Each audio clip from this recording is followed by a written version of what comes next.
Letio Vake Tali Folau. Ai whakawhehoko anga o e tonga I he kolope.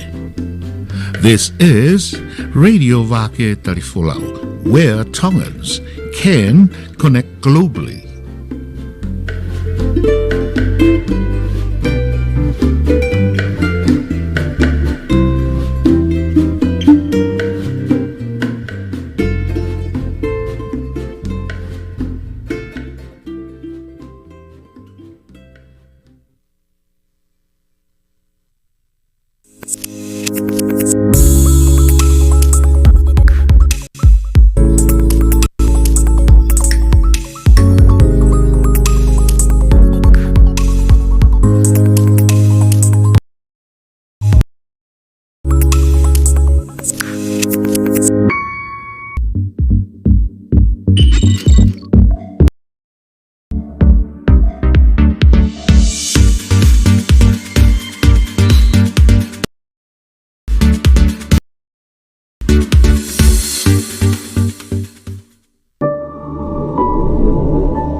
Vake Tali Folau.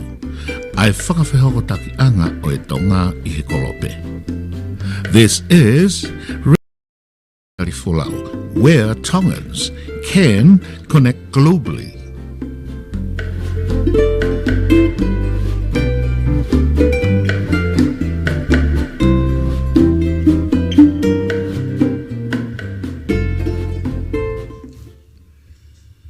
Malomo ai lau maria ho eki pe a malo lele ai tonga ko to pe ko pe mua ke u to e fa mal malo ante tala fratap kakanto ne fa hoko atu me ta o sayo ne Vake Tali Folau I pongpongini pe a trangata ai te a o fai ki tu pe mua ke ata ke u fai fatongi atu ma ki mo tolu I he pongpongi fo o koe ni ka ko pongpongi pule lulu aho hono wo full ma fa o siulai o ta uafe ma uafa tau to e ka lotu pongpongi mo ta tak fala mali e pe me he sayo ne Vake Tali Folau pe me Vancouver Washington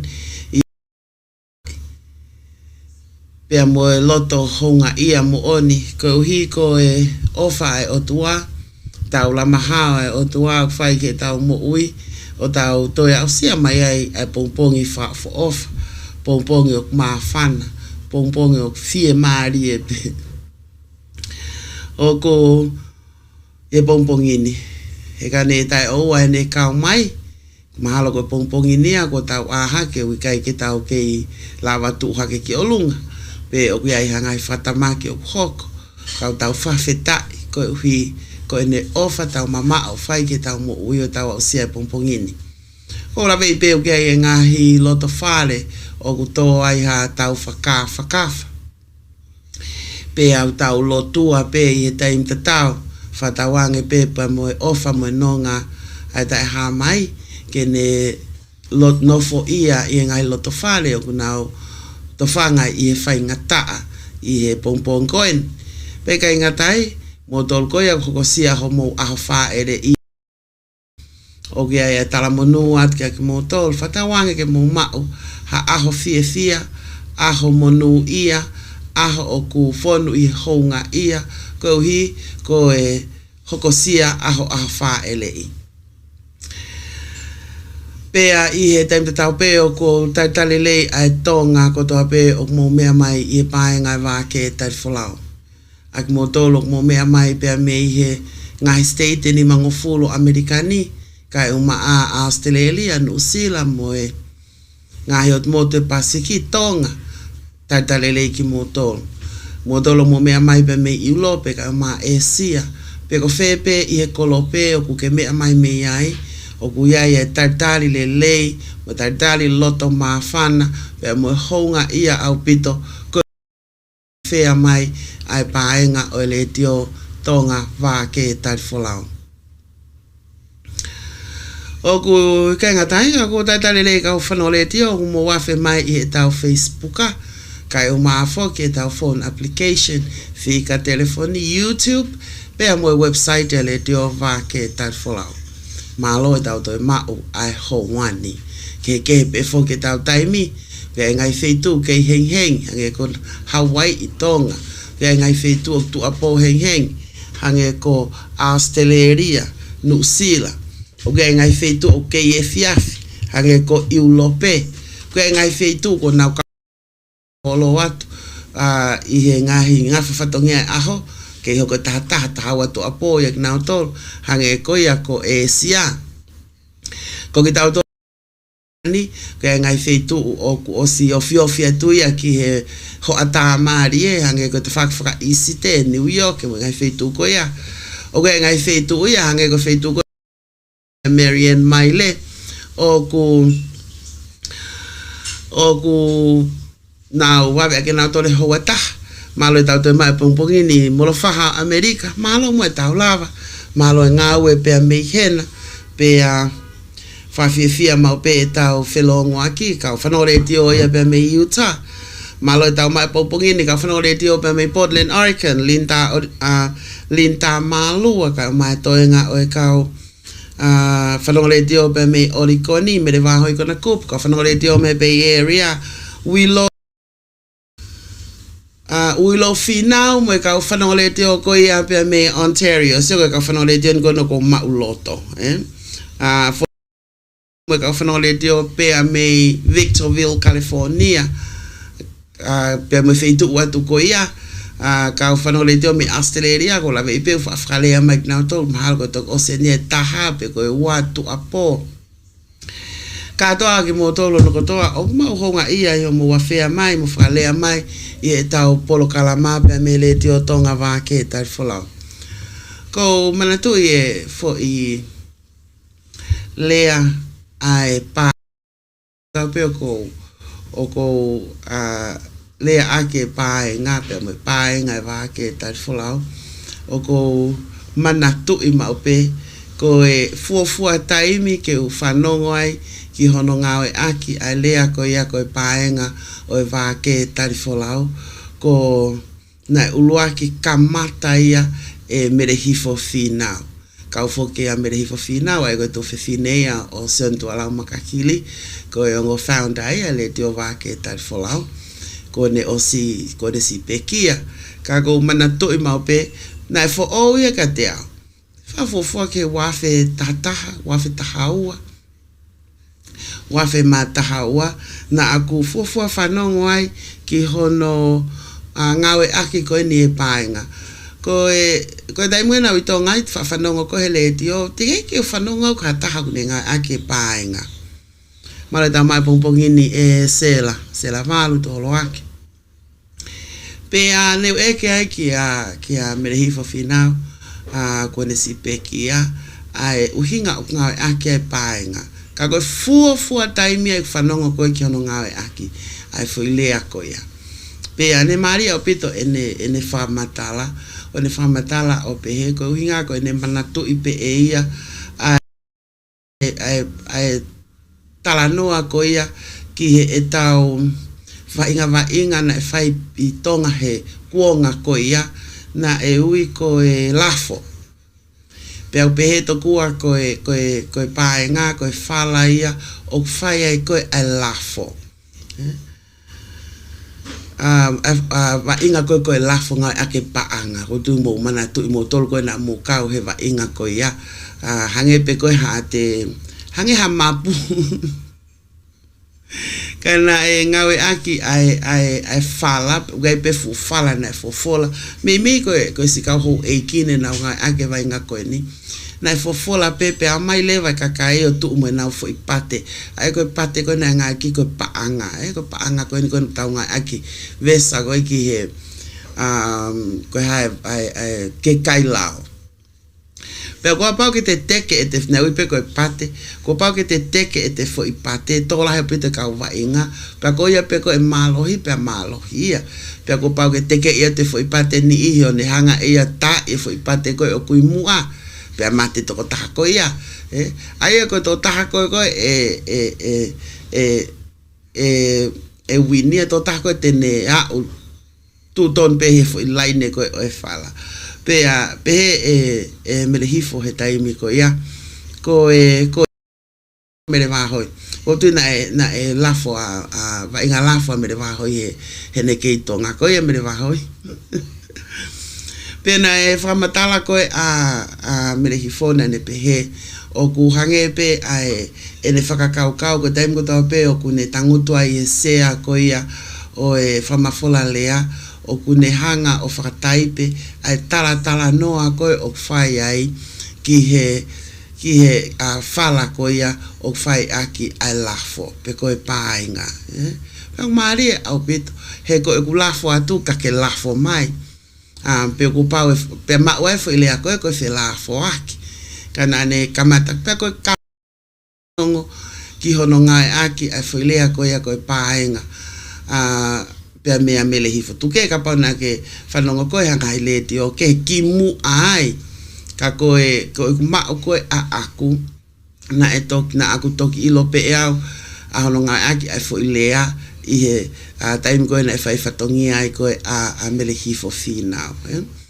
pe o ku maari au pito a ene ngai whaka uhinga pe ka pau mo tone mo whanongo pe na mo kei whanong na mo osi whanongo i e whai whatongia koe a merehifo whinau na e kauia i he kia te au tatau ai pepe ko ha ene talanoa o fai i he Letio kana e mana tu fuko Letio pe taimi ko ia o mai ki ahon o mau ke ngau e aki pe a platform a Letio he ko e negi fuke asia tatahaya he ata ka ko taimi ko to ape na e a taimi ko to ape na ne i he pae ngai pe ko fai fatongia tatahi pe ko ha ene talanoa o fai ka o si ifo pe fanongoia ki ene ngahi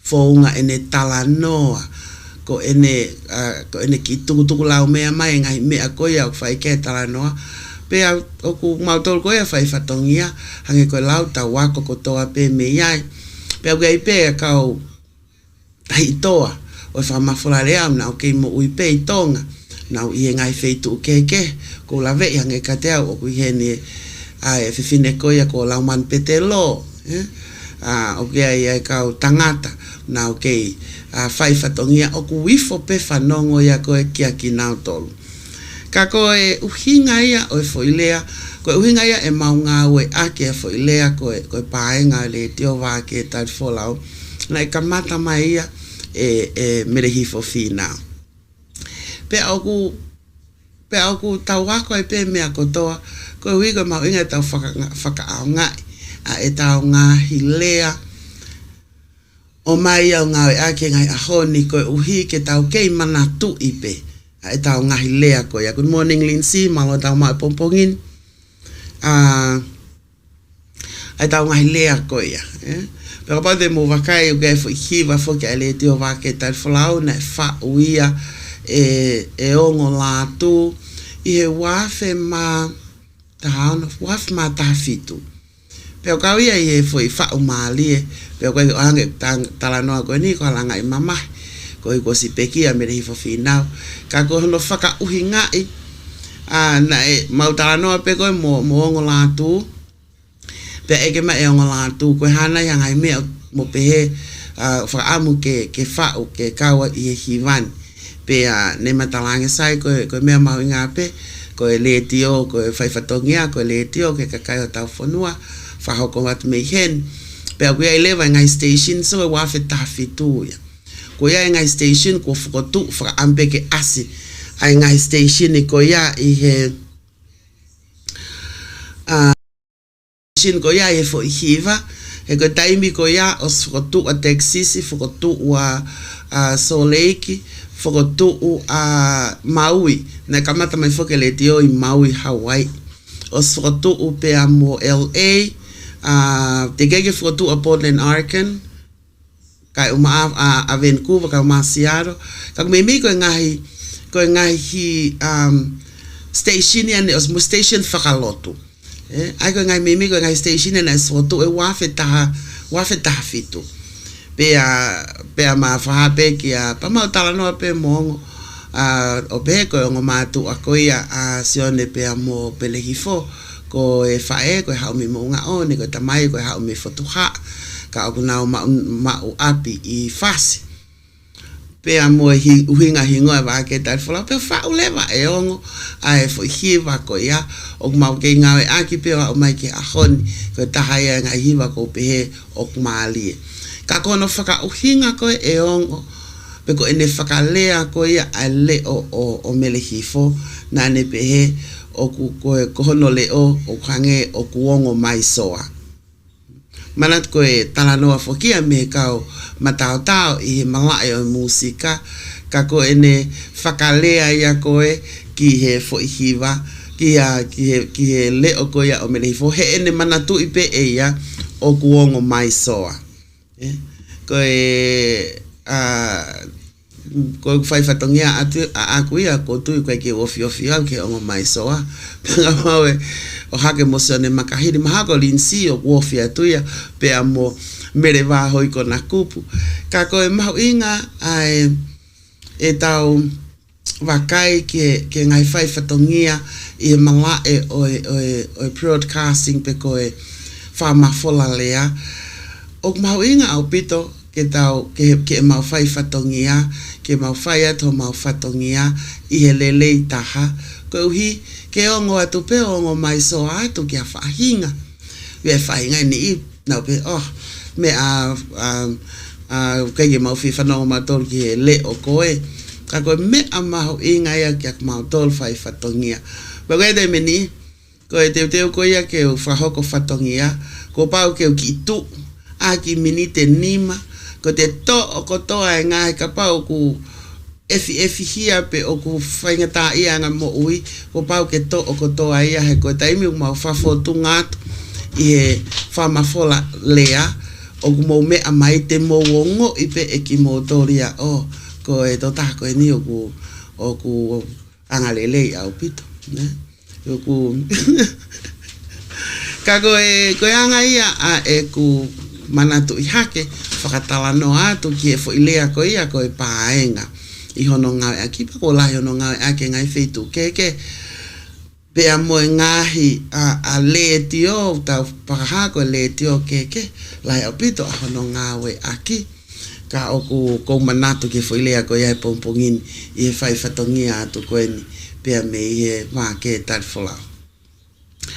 Malo tau mai pongpongini e hiki maile o whatka koe kai o mai whoke hoa malo e whai whatongia pia me i hena pau te mo ko hiki kono hoa maile whahok whatongia whok mo ia pia me i he Letio Vake Tali Folau ka koe ki tala noa ia kai hau ki tala noa tuku mai ke tau inasiai tau ke tau tala noa ki ai ki mu apa tau hokoat ke tau ngai uni ongongo hoko to tonu ko ia ai hiva kai tu kwange ki fai nga mari ko ni kasione ma fai fatongia te pompongin ke ki a malo da mai pompongin ni fa malo e beli ai introduction ni ke be foki tu mo gata fa malo ke tau station fa lotu o ko fa ko mai pompong ko to pe mo fiaf ko to pe fa ta tau ke no fa nga mani ka o ku hoko e fatongia pe he ke tau raki fa ia tu ko fa malo mo fa sta ia to ma fi pompong mo fiaf ko to pe pe o fa malo ko fatongia fa hoko he fa fikau se le malo ma linta malua pe mo ki na tolu ko to pe o ku na kau i he whahau whatongia ko ia meri, Ka whatongia mama, ka o ku ta whawhitai ko e tau kamata e eki, o si eki, e aho ko toa pe. Ke tokonia ki tau tolu whaiwia ki tau tolu hala whanonga, o tau whanonga e, pia malo e laumali a ho eki, am tā pule, a whaiwhikau. Pe ka mo tolu ko toa pe, solo me vulang tau, i e paenga Vake Tali Folau, ta tau be ata leo, ke motolo i ta website, YouTube, Facebook, application fi katalapo. La habe de fonga ke me mai ke painga Vake Tali Folau pe ka taimi o ku ke ilo fitu ke close me o fanongo. Ke lava pe o visit e ma website ki www.radiotongavtfusa.com pe ko type pe he Google Vake Tali Folau. Pega radio tonga te la pe pick up me ke ngai fonga ia te la va o me mai ke fa ma fola ta na be ata mo le o me pa o ke website o si design be ke la va o full screen i ho telefoni lo ka pa o ke me mai ka ngai ka toanga fa ma fola to he ta be eta regular program fa aho pea moe ngahi kātoanga au i website i pe moia. Pe o ke lava pe o mea le rei mai ki ai, kei te whimau i download te application. O ngebe ko ohu ke ngahi website ki he. Ke te lava pe o mea mai ai te tau be i he full screen. Pea moe, ka koe whoka ko ngā ki e meni he. Hange kai ni o pau whai kātoanga pau ko ke ilo i koe pe si Vake Tali Folau albu e ki website i. Ka koe hake i he pompongini e merifika waki moe. Moho lawe ki a mele. O whanau mai pe ki anya o lotonga aha i pu kofi. Ka koe ka mele ko whia lawe koe ke e meri. ki he nei hangi te ona e whamamafa e hala ki a ko e kau whai whatongia i he A3 set ko se CEO i hona taimi ko hinga ko e ko tu i mo no whare ka peke ka ho eiki ka matampure i ka maka ko galahia o e uraki kosi ko e ki he whamafola ko e ako i kina to he whaunga rea mga rea kina o ngāwe aki mo hono whakanofo mai whakatapu ki mua pana ho watu mai Polokalama Pea ke o ke maui e urak mata mo e toko lai o pe ki a Katarina inga koe ngai whamama whaia he nau pehe e whainga koe nau taimu ako whatongi ai o whanwhanongo mai pe o mea mai pea we hala e meri Koe Pea ka mea mai a we hala o ku ikai ke tonu ai lea koe ki tafuru ia ka lai lai inga koe whimau koe ke nau ngau e ka ngai lea whapapa whiunga mo tau ko hia ko hono whamawhoroka e ai tonga ai wu tawa mai ni ka iki ai Ifu aia ke tau ngau e ka ngai lea whapapa whiunga mo tau ka hita ni tau pe me ni hanga o mai ai e mahu inga e tau whiinga ke tau nofo ke tau lea this weekend Kaike Kako ki tāna ka te pēki ai e meri, ka ngā ka te tau Polokalama i he pong ini. Ko iai ko whamalo pia mo e whamalo te pia mo ngai e mo tolo mo wafe mai. Hoko te tone hiwa ko tau ngā ngoi, tau wakai kia ngai o ngongo pia mei tonga eik, kai o maa ngai o ngongo. Pia mei Pasiki, Amerikani pia mo to apure anga hiwa.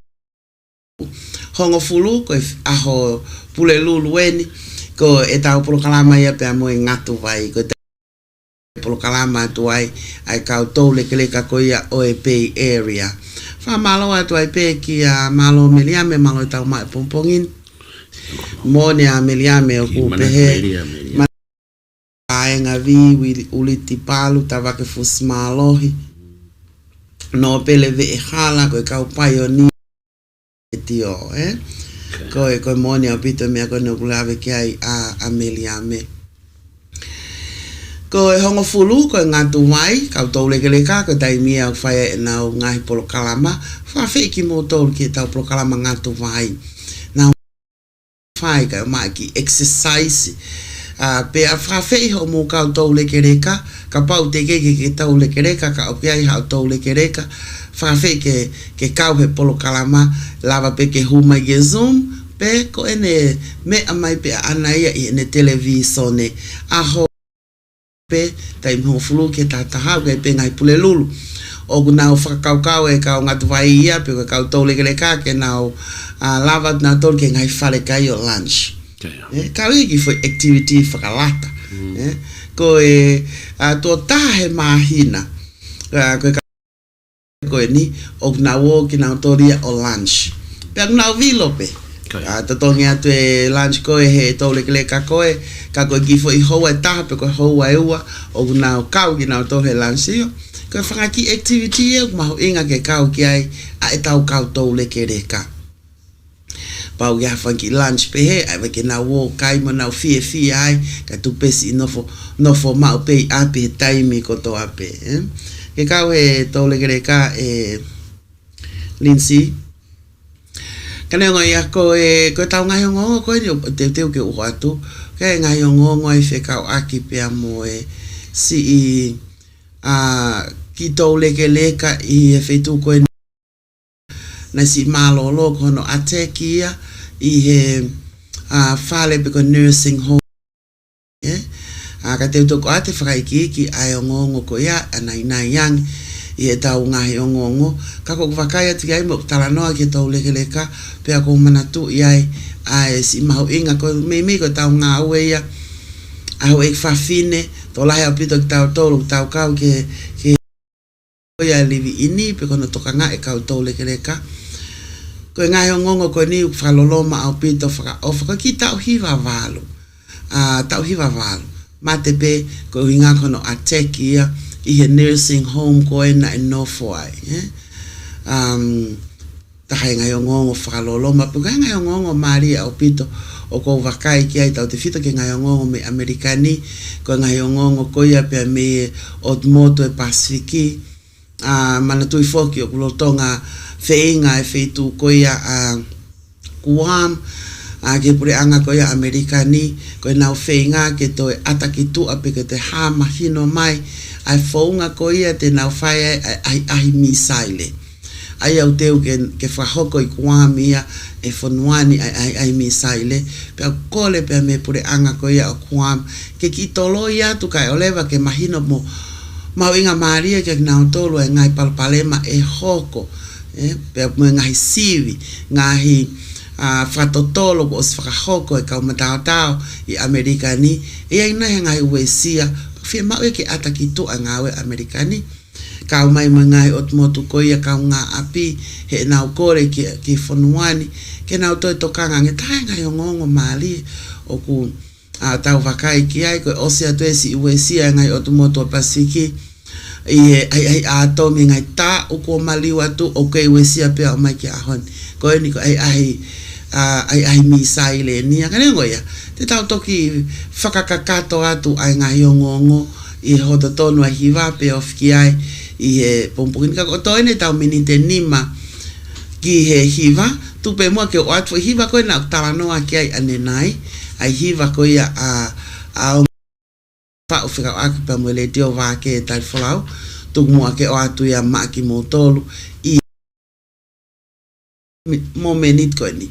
Ki mua pe tau hoko atu ke tau ngahi uni o ngongo.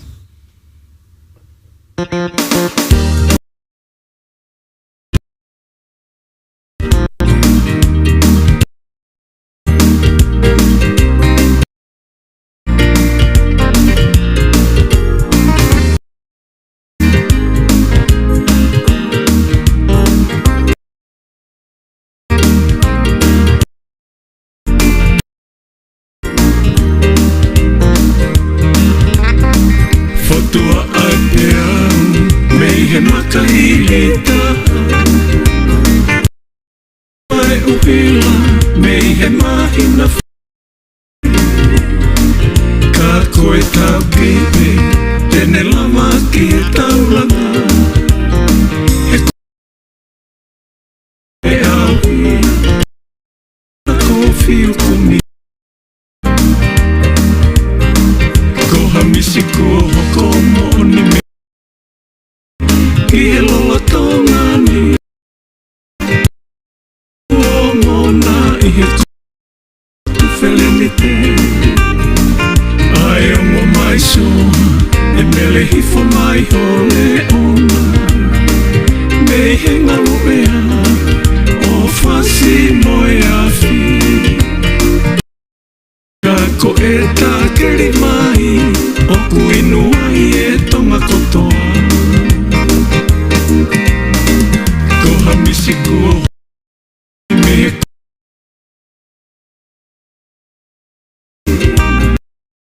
He kua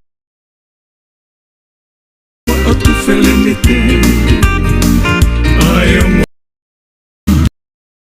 mai hole on Mei he ngalo ea O whasi moe awhi Akeri mai I e tonga kotoa Kua whakalulu E kolonga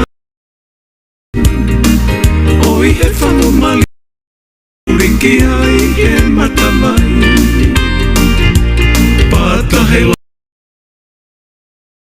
Kalofiama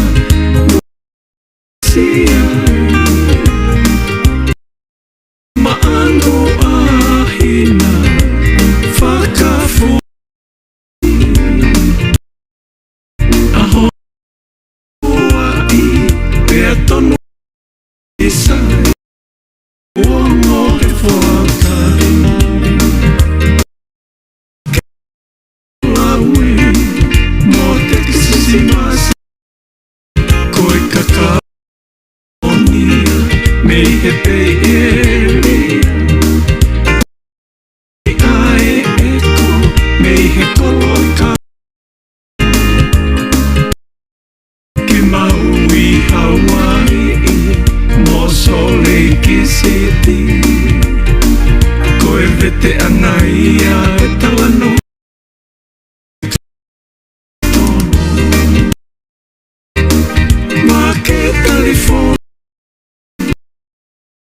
si masani koe kakala mo onia mei he pei omo ai eko mei he kolo I kau angelo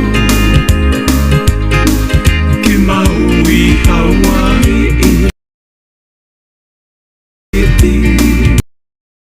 koe vete anai noa I he kama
Maria ho eiki pe a malo elele ai tonga koto ape ko e whainga marien ke o atoa he whaki I o ngongo e lava ke tātāna ki mai e ho wani. Te tau kamata pepe me ngai o ngongo pe me tonga eiki, tau hoko mo te pasiki, tau wakai ki ngai o ngongo me Amerikani kai uma a foki atua pure anga. Ko ia e tuk mo ke tau kamata pe me ngai o ngongo whakamui mui taha o kutuku mai ia pe a me tonga eiki. Me tonga eiki ko ha he tonga independent. Whingawe aki ai konferenisi Wesiliana mo ngahi konferenisi Tali Folau ma ho whatapu. Tangata eiki ko a mai pe ki a te au ai ngahi ho haa ko uhi ka mato aki e a au pito ai whingawe aki ai konferenisi Wesiliana mo ngahi konferenisi ai a oktari ai Folau ma. Pea wiai ai ngahi mea ke whakamahino o kau ki mean. Ko e uruaki, nei kai halau ia konferenisi te au, ai a koe konferenisi ia o e wanoa ua wha. Pea koe ha, ai anga oi whingau e aki a Wesiliana mo ngahi konferenisi o kunau tari ai whakasoto ma. Kana mahino au pito a hono tari lei ai kautaki o ngahi konferenisi ko e ni, tau te fito ki konferenisi ai metotisi anu sila pia moe konferenisi ai sias whatataha o Australia. I he konferenisi he koe ongo ai ongo konferenisi ko e ni na e oange kena whakalele ai ako tohi tampu ai konferenisi kakato. Ko e ako tohi tampu ia o kufa e palestini o e siasi. Koe ua, o mahina konferenisi Wesiliana o fou I ono kautaki. Ke ngahi konferenisi o ostariai ai whakasoto ma. He ko fuoloa fo mahino e konferenisi Wesiliana neongo ai kai te netari ai whakasoto ma ka o kuna whingawe aki pe e ia moe ngahi konferenisi o kutari le rei ai whakasoto ma. Ko e talo pe eni ne tari ai whakasoto ma I he metotisi anu sila pea moe sias whakataha o Australia. Pea ko eni matuki ai pea moe sias I metotisi whakataha a Amerika. Moe konferenisi Wesiliana I hono tau kawe ene talitali rei mo ene whingau e aki mo ngahi konferenisi ko e ni. Ko e tolu, ko hono mea pe, ko e kakai kotoa pe imuri o kunau mawahe mehi ngahi konferenisi ko ni. O kufotu o nau ngahi whai angalotu tau atahina. Ke whamahino e nau tari ai whasoto mā. O igai ke whatatari lelei ia konferenisi we siriana. Nā whai ngahi whainga kua hiri e whai whikau to ke tā Hatley fi haki. Aia nā ne taki kulupu o ngahi siasi nā nau tau o whakaikai ki hono tari o e whasoto mā e siasi whatahataha o Australia. Ne konferenisi we siriana ke nau lea ki he konferenisi siasi whatahataha ke oua te nau tari an ihko e ni me he siasi. Kana ikai ke fie whahoko ia e he konferenisi we siriana. Pea koe ahoni ko tuku ki tua e whaiwhikau ko e ni. Pea moe kau whaiwhikau tonga ni ihipe moe ngahi kai ngā lotu e sias whatahataha o Australia. Koe mea tatau be o hoko inu sila. He whai anga lotu na e whakatu e whaiwhikau tawa ke tupou o iloa koe upper room. O wikai ke whengau e aki a moe konferenisi we siliana moe ngahi whai anga lotu ko e ni. Koe wha, o tāu, ai hoa o whai e kakai o asi i he ope, ki he to unga ko e ni o e whengau e aki ai konferenisi we siriana, moe ngahi konferenisi o kunau tari ai whakasoto mā. Neongo te eki ai, tari e he konferenisi we ai whakasoto mā, ka ko tau o tari eki tau tolu e nau kau whaiwhikau, mo e nau kau Palestini, ke hau o a koi ai tohi tampu ki he kakai ho tau siasi. Ko tu haia o e konferenisi te au. Ko e whahinga o mahino au pito ai ikai te nau tui ta tau moe we siriana ki he tohi tampu. Ke nau omi o a koi o tau kakai ki he tohi tampu. Moni ka tutu uni ai Polokalama ia ko ni o ku ihe Palestini o e siasi. Kana tonu pe ke wakai lelei ai ongo palangi ko ni. He ko uhinga pe e na u ko i kihtu unga Palestini ko e mahino ko na oswa hoko ai ngahi marifua soto ma. Pe ai kai ko ia pe ka na o kuna whai pe he moki na ua foki. Pe e pe he ke na hau o a ko i e tohi tapu ki ha tau kakai.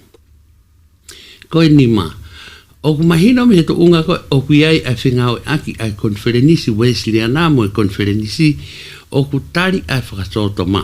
Ko stari pe e siasi o e whakasoto ma i he principle pe koe i whakakau kau. Neongo te eki ai ki tau tari ai practice koe tō onga moui. Aia koe tau fok eni pia mo whakatauat mono whakakau o e kautaki o e ngahi siasi ko e ni. No hiri whakinima e tau kau whaiwhikau. Pia koe tō lahi taha tau kau whaiwhikau tō ngā o ngāwe i o tumuri. Koe whaiwhikau he ngahi konferenisi ko e ni o ko stari ai ai whakasoto ma. Ine pehe he ki i o ku toe si Wesleyan ke uni ke tari ai whakasoto ma. Koe ono, i he tuunga alo tonga ko e ni e whengawe aki pea hange ko ki ai kakai i he ko ai Wesleyan ke tapu e he ongo Palestini me he ongo siasi ko o sitari ai whakasoto ma. Mahalo na alo mi ai whakasoto ma i konferenisi Wesleyan. He kato haa ai kakai o siasi ko mahino o whakalakalaka pe ki mua ai anga o e whengau e ako e ni. E kamanta pe he omi ai kautaki ko e ni o whakalalangi he konferenisi. Pea hoko atu mohono whakawhei ke nau kau he hiri whakinima e tau kau whaiwhikau. Pia ko eni, ko nau whaia ko tohi tapu ki konferenis kakato.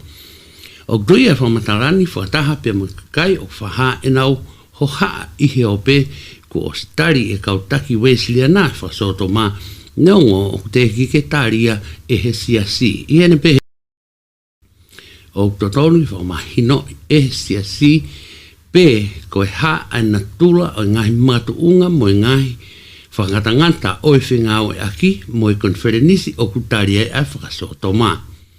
O tau o whina ho tau kakai ihe ngahi siasi ko tari ko ia ai whakasoto ma.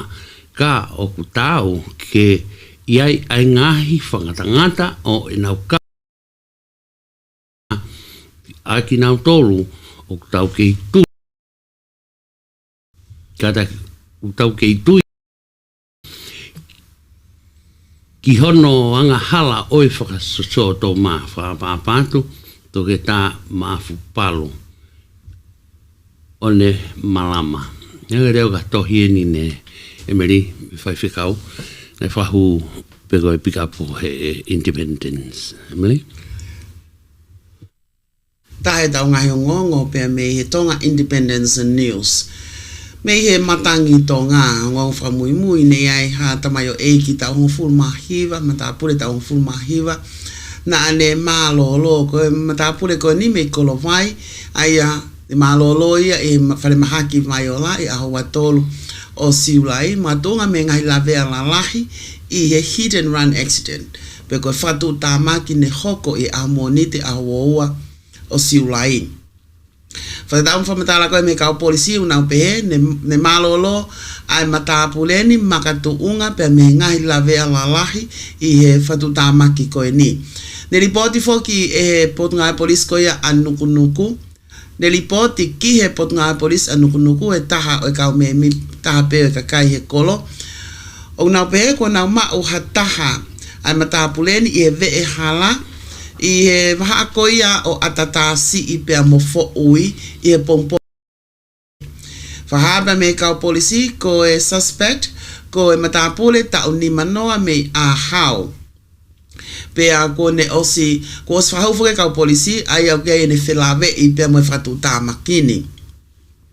Ok, o koko pe foki ai whatotolo ko ia ai kau polisi ka koe mate hono whaeni pe me hala pure anga pe ko fatu tama ke hala pure anga i he tauni i tonga.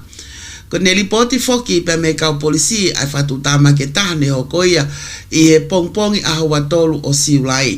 Fafufua ke toe mini atu apo henghengi ne hoko ai e whepake hala tau wha ahau o kaunga ki ai ai ongo me alere e ua ko e taha foki o e whakauri ko e matahapure ta ua taha me havelu pe ne puke i pe kau polisi o whakahu ko e uhi he na ane hua kawa ia.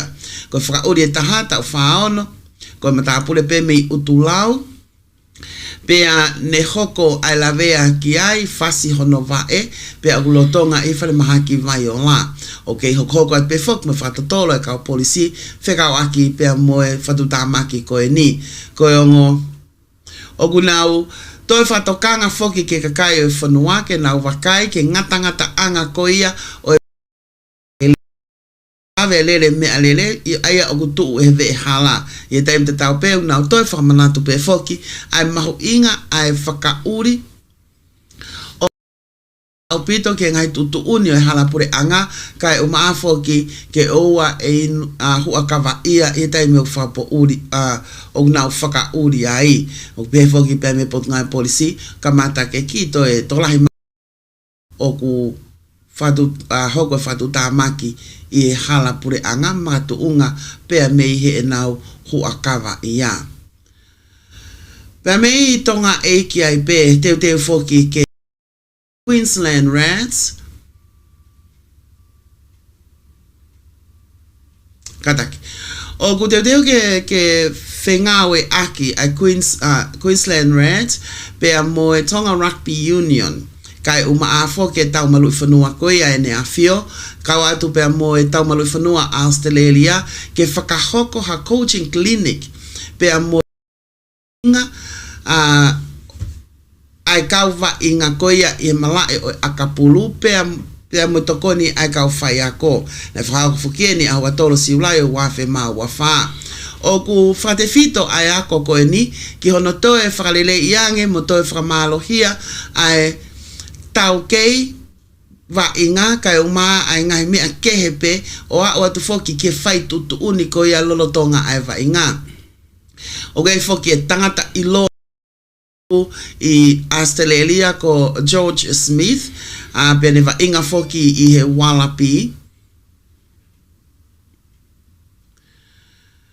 pea ikai ngatai ka okune ngawe he taimini une serve full time i Australian Army ko ia okune tataki ai va inga pea moyako va inga ko ni pe foki ko Queensland Reds te nau tu utai tonga i e tokoni ko ia e puri anga Australia teu ke nau va inga pea moe lofa kai uma afoki ai I kaletai. I wonder what's the lofa.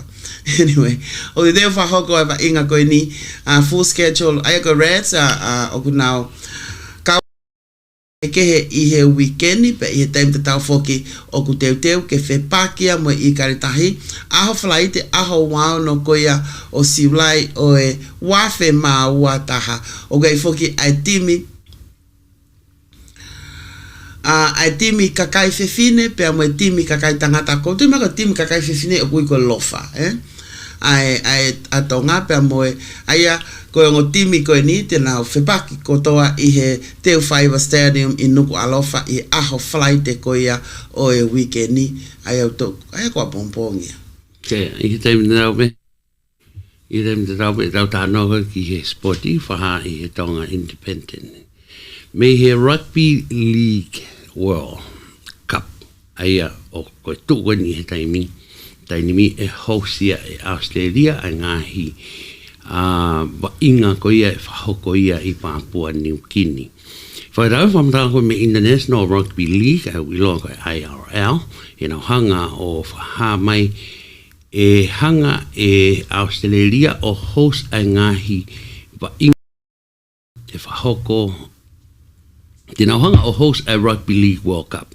Ka wai bea mga inga ko ia e whahoko I Papua New Guinea ai ko tahaini ai uni hiri ai amanaki ke whahoko ai host ko ni e Falanse. Kana nauhanga e nauto o withdrew ai whatongia ko ni ko hea ko e tuunga financial constraints. Ai a neongo ai whianghangai a Falanse I te whakoia ai tuunga whapaanga kana naulawa pe ke nauhanga o secure ai funding ki he Rugby World Cup aia o ku ne whahai mai heni a e nau pā ki he sporti. Pea ku whaha me he IRL ai whaingata financial difficulties aia o kui ai haa whikau aki pea mo tuunga ko o kui ai bi I Europe e ko tukon I tainimi o ku ki I silo au pito ai ngahi tunga whapaanga kai pehe foki ki he toro whare taha o ku fuu kiki fulahi se ni te umau I Europe meri koe ko hinga koe haropega tolahi ai kakai koe ki nau lava mai ki ngai malai he taimi whahoko ai ka ko tukon I tainimi o e rugby ngai hon o kui he te whakwa saute ia. Pea ko ia unau pehe totonu ke o mai ke saute o ku toko lahi ai kakai o ku nau poupou I ka pehe foki ke toe whakalakalaka nge ai tupulaki ko ia o he Southern Hemisphere. Aia ko e National Rugby League ai wilo ko e NRL I Australia o kuto aluia ke mana koange. Pea wau ki he whakaukau ke toi tānaki ai timi ko ia akapuru whafofua ki he timi e wanoa I he taku koe ni enima ka hoko mai. Ko ia wene alu ke toi popilange ai akapuru. I he taimi te raupe ko e toko lu ai au nau I olunga whatau ki he whamatala koe ni ko e ngahi timi koe ni me ta whaaki Southern aia koe kauia I ngai uhinga ai whimau koe ia ke hoko atu ana whaibia ai World Cup I ngai honi pia pe me Inglani pia mo France aia ko kinaua pe I he kau e ngahi timi o kunau I olunga whikawaki pia mo e ngahi timi ko ia I ulope ka I he taimi rau pe o kuwahaheni me he media o toton pe ki take over ia he IRL pia nau hanga o place a rugby league umbrella no whare rau toton ke whatahai ai ongo ai ongo kautaha koe ni aia pia unau pehe it make a lot of sense he kapahe kai ke kaua Australia ia monu usila I he international game whai pepe alupe agapulu ke mate ka kotu koe ni he taini mi o ku koe tō lahi o ngahi timi o nau hanga whafufungai ai whanua e hongo fulu o kunau kau I he topu ko ia whikawaki pa moe World Cup. Aia ko NRL pia moe IRL. Aia o pehe o whima o ke whatahai ki naua. O ia ko ngahi keimi ko ia pa ngahi whepaki ko ia o amanaki ke whahoko mai o ki ai palo Messi. Ki he ngahi tau koe ni o amanaki ke showcase mai I he kahau.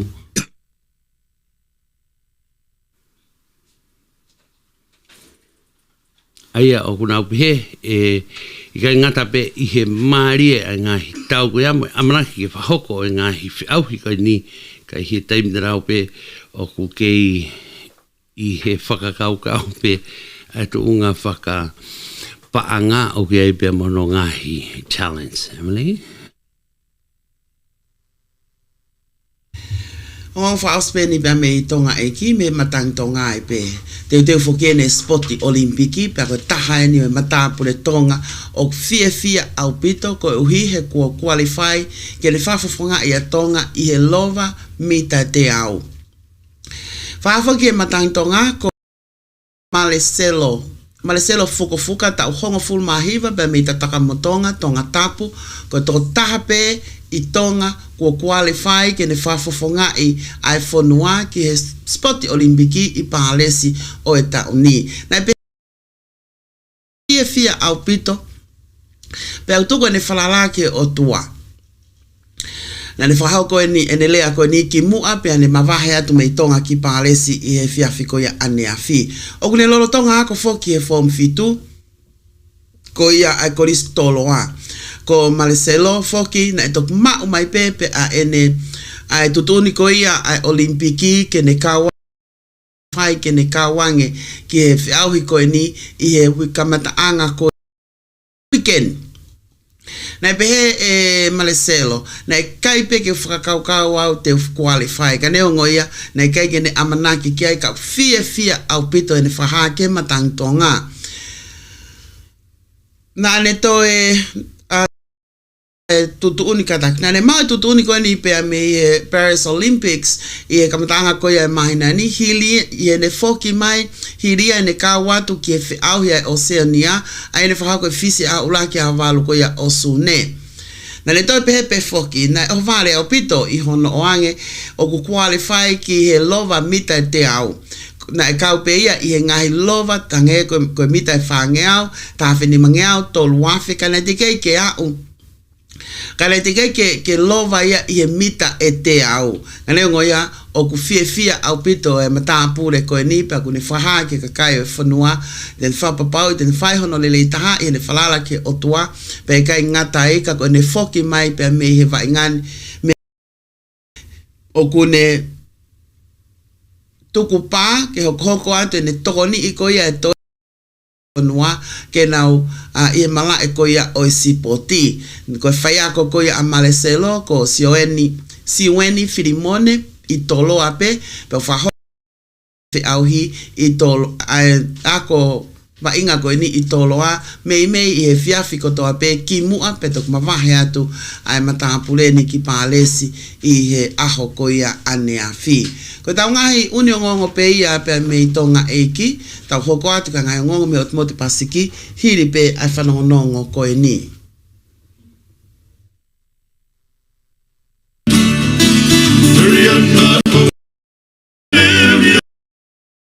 Ko e whatangi me ngā funga o ne taka o Amerika lahi.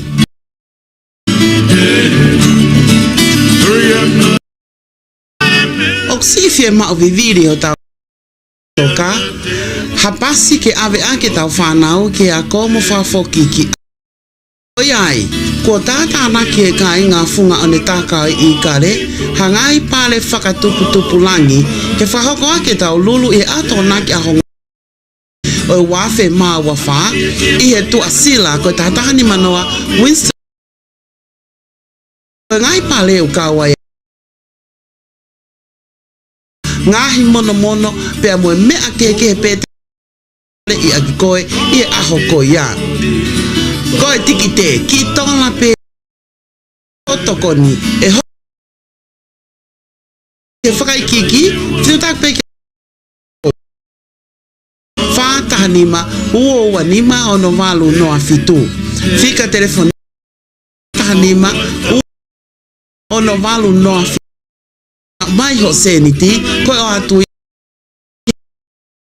apapatu pe me Palestine I fanguna nga oneta.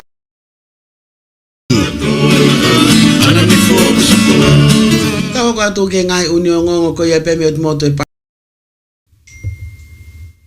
me he pe ko fa me his Marshallese women because kai fine ko ia o Marshall Islands o ku nau fi ma o ke fa ho fa ma o ka aki pe mo nuclear ko fa ni ai nau fight for justice hilie ne ta o fit no ai fa ho ko ia nga nuclear test amerikani aia nene hangai o whatupu ai wesia ki te whaaki ko ia o environment ka pehe whoki hono kakai.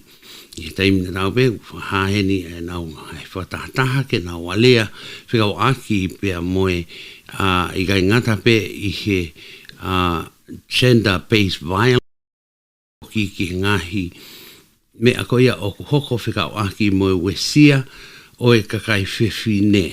Whadam whamata ko ia me he sea ko ia o Marshall National Nuclear Commission ai au na whahai e nau moe kau supervisor whikau aki pia moe tesi koe ni o ngahi nau tau ne whahoko ai o kunau pehe ai koe whikatahani mai ni e taha o e nau ngahi konferenisi o kakai whiwhine I Pasifiki ai au nau fie o kunau whiwawa aki ai ai ngahi tala noa whikau aki pia mo e nau suffering ka pehe whoki ki ngahi losses pia ki nau tolo ne wesia kauhia koe ngahi tesi ko ia o e nuclear ne whahoko e Amerika I ho nau motu pia ko ia e o kunau ke fie mau e nau tukupa ke nau fight for justice e meni nga koe safa nau kakai ka koe kaue nia I he taki mai a kakai whiwhine a delegate ko ni ke nau hanga o fuhui a nau ta tonu mo wesia ko hoko ki he kakai o nau whanua pia ko iai o ke hoko atu ai nau tukupa ki he whamau to tonu ka lava ke kamata ai healing kai pehe foki ke nau sio ki ha brighter future ki he kahau ki he si motu koe ni meri. Pe me ha moa pe me Radio New Zealand International ai pe ne whahoko e kau polisi hono kumi ai tō tahana ne whahoko hat whakapo pe ko hata mate I ha moa. Whadau e whamatala ko ia ai Radio New Zealand International o pehe ko tō tahani na ne whapongi ai toko ua. Ai ongo tangata e toko ua pe ne whahoko ai a hono kumi ai tō tahango ue koe ni tau ni mango full maa malu. ne kumi e kau polisi o mawat ke feitu u ko fasto'o aia ko te whakwha Northwest ko ia o matawhanga o Upolu. Polisi toko wanoa kai umaafoki ai taha o ngai tawhaaki ai unity pe pot ngai polisi ke hono kumi e toko tahani. Na whahape me pot ngai polisi ko whata toloni o kufalirifu au pito ai Polokalama nai hoko pe ne hoko eni a hono whapongi e he tangatani na ne ngawe a whapo e tangatani na ne ngawe aki a lai folo poini e uoua ka na e makatu unga eni pe me he ke whakawhamiri na e hoko pe foki pe me pot ngai polisi ko talo eni hoko nga whakapo pe ni i pene fuoloa au pito ai kai asi ai ngai Polokalama ko ni until now o na puke foke to tahani ke fai e kau polisi ka lewa ko ne ha i whakamau anga ka ne ngoi au pehe foki e whamatalani ko Polokalama ne hoko ko e suspect pe ko e to tako na ne fai e whana na le whana i ia ai hono ex-wife pe ai gai ngatai ka koe ke ko ya koe ke atu unga pe me he a fefine ko eni ka uma afoki a hono ex-husband pe mo hono new husband ta haya nga ngongo pe me Radio New Zealand International tawai pe foki pe me Radio New Zealand International ko fa pe me motu Solomone o ko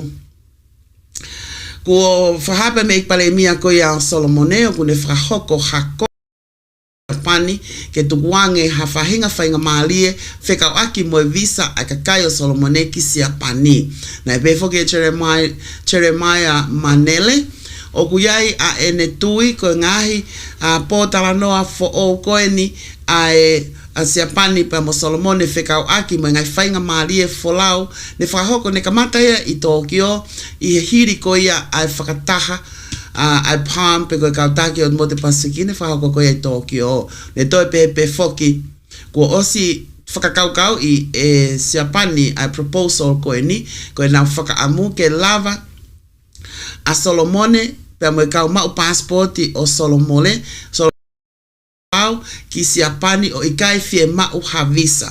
Aia ko tu ko e taimini, ko a o ke ngai whanua te au whanoa i Asia, Afrika mo Europe, e lava ai kakai Solomone unau mau passport Solomone, ke nau whalau ki ai o ikai ke havisa, pe koe nau whakaamu ke kau ki ai pe a monusila, kau ki ai pe a mo siapani. Taim te tau pe foki, ngai tau ko mari watu, na toi whenga pe foki, ke nau Elia monusila ke whahoko ai whaunga tatau ke lava ke tu uta ai kakai ko ia o Solomone o ikai ke fie mau havisa.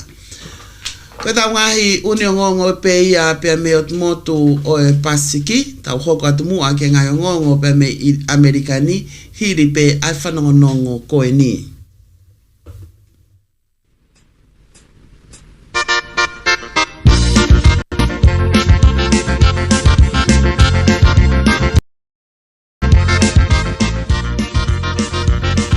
Kau ki whanawhanatu, ko au manongi curry house, ko aku mea kotoa ok manongi ki o wakai manongi. Ka koe mea te pu ene manongi ene i fo, ko au o koutu i small industry halapai pasi, i maa whanga inu ani. Ko eku manongi o kua umaye ke ikale iyo, pea wherewa, te lava ota Amerikani o to family pe maheni i e sitonga eki, o kia ko paanga Amerika ni manoa ki afu pelet kale sipe fa kale mo aua pe mo inu tare va ke pisila matare ke fika telefoni ono ni ono a fa fitu o taleva ai kale ki o family mo maheni itonga e he ko manongi curry house tene manongi ikoe ke ongo i okman kotoa iwi tale va fika telefoni a pisila mataere havea ke ono ni manoa ua fitu valu no a fa fitu ko e manongi curry house ia.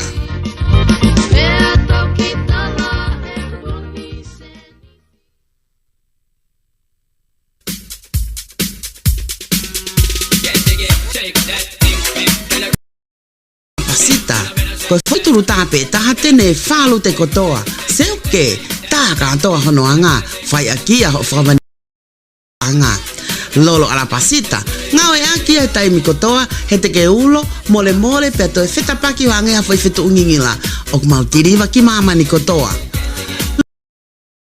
Ko hono alaha oua, o kutolo avetala, iyo, te ke ange hawhai lupe, hao a, he koho o maari, ka nau mo usioa. Hao ki ai, tau ki ai, ala ki ai, tā kai ki ai, hao a ki ai, iwi, tale wa ota ke fika telefoni, fitu wono noa, tu whānoa hiwa, pe whāwhaua, tolu hiwe hiwa, wha, o tale wa haololo ala pasita ke fika telefoni, fitu wono noa, ono hiwa, fitu whānoa hiwa, pe whāwhaua, tolu hiwe hiwa, tolu noa wha, lolo ala pasita ne mahino.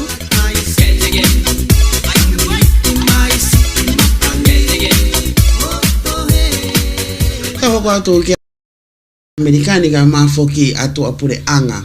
Pa me Amerikani pa me ABC 7 News ko whakailo e family taha o ngai nursing home I he Bay Area makatuunga pa me he malolo ai ki fine e ki tau hiwa full mavalu ko hono attack pe ko hono whakalavea e kau leka peko kau whainga tā ia I nursing home koe ni.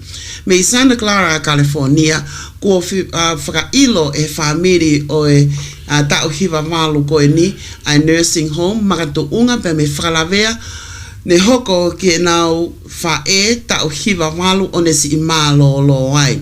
O be foki e whamiri ni, na e mei malawa pe e nursing home koe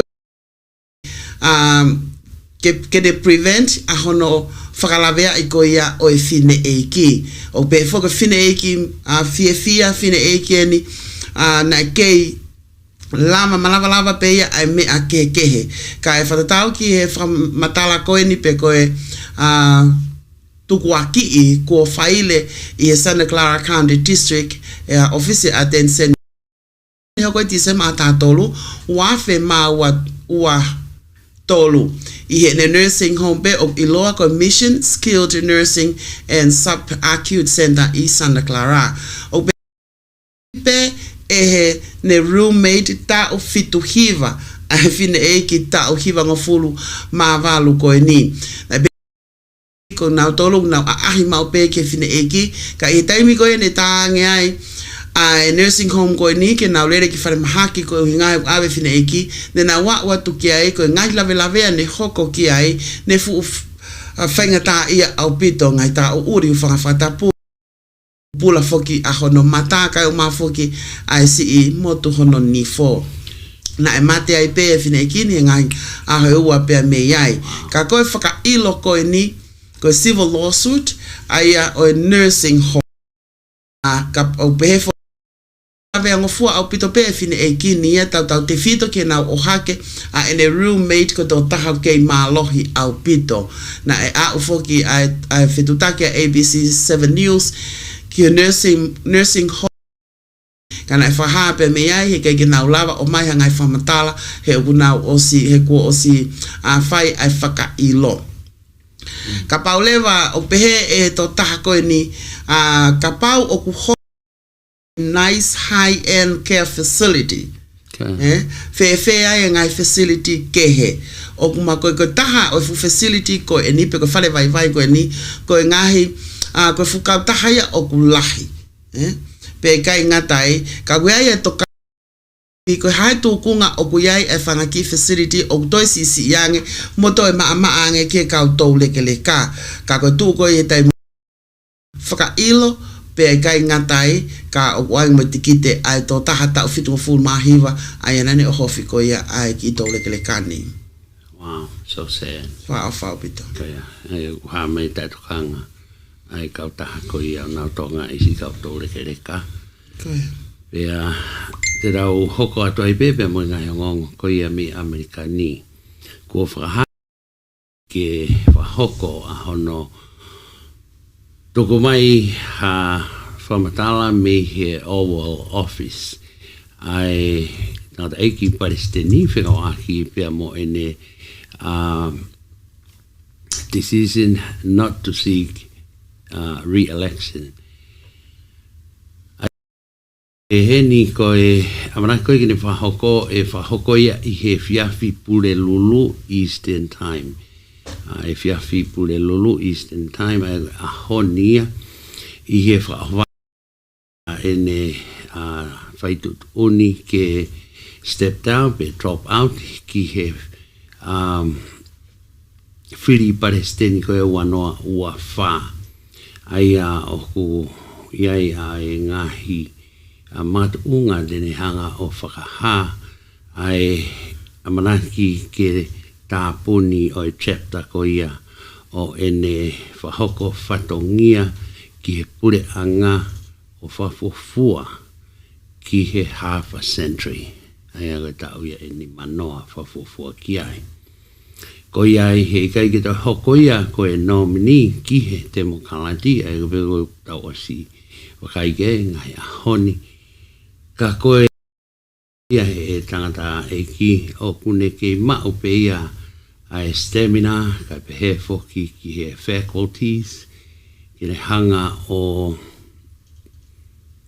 ke na whiauhi pia mo Palestini Donald Trump ki he whiri ka I he taimi nau pe kone whaha mai koe uia koe tō lahi ki nau tolu o e Polokalama ki na hanga o whakapala nisi ai whie mau ko ia ke whahoko ai fua whatongia oku hanganaki mai meimu a pia ko ia I ne whaitu uni ke oange ai whainga maari e ko ia ki he Vice President Kamala Harris ki ne hanga o whahoko ai toinga o ina whatongia ko ia e whafofua ke taimi walu PM Eastern Time. Aia koe koe taimi a wamana ke whahoko ai. Ka koe ni I he ngahi ngā unu whahistoria I he malae o e malae o e politiki Amerikani taurau te whiro I te whaaki ko ia o e Polokalama pia moe ngahi uesia ne nau wakaikiai ki moa ka e kaupeni I ngahi a ongo o kune hanga o liliu ai ngahi mea lahi whahistoria I he tūkunga koe oku iai I he taini mi. O whaafo ki talo me he e whiawhi sāpate no whamahino mai koia ai hanga he tangata eik Palestini o tuku mai step down koia me he whiauhi whiri Palestini na e ho ahi mea whahistoria itself whikau aki pe moia ai pe he moa ai whanua I hene fua whatongia kai katoa taha ke siokita ko ia ki hoko atua e new term ko ia honoa ka na e matu unga ia I he ngahi fuatutu hake me ne tawhaaki ko ia ko ne party o e Polokalama ka koe ne whahistoria e mahi e Kamala Harris ai whiauhi ko teni ko whahane malawa ki hanga he tō tahani o tāna ki hapa anga e walu taha ua ki aho ua ki ai ko aho whahistoria ia ki ha kantiteiti pe ke ne tāna ki hapa anga iha hoa pe e ua wha whakahistoria pe moe aho hono ua Tatau pe ki he paanga ka pe o whie mau ke nau hanga o appoint a Kamala ki e nau party.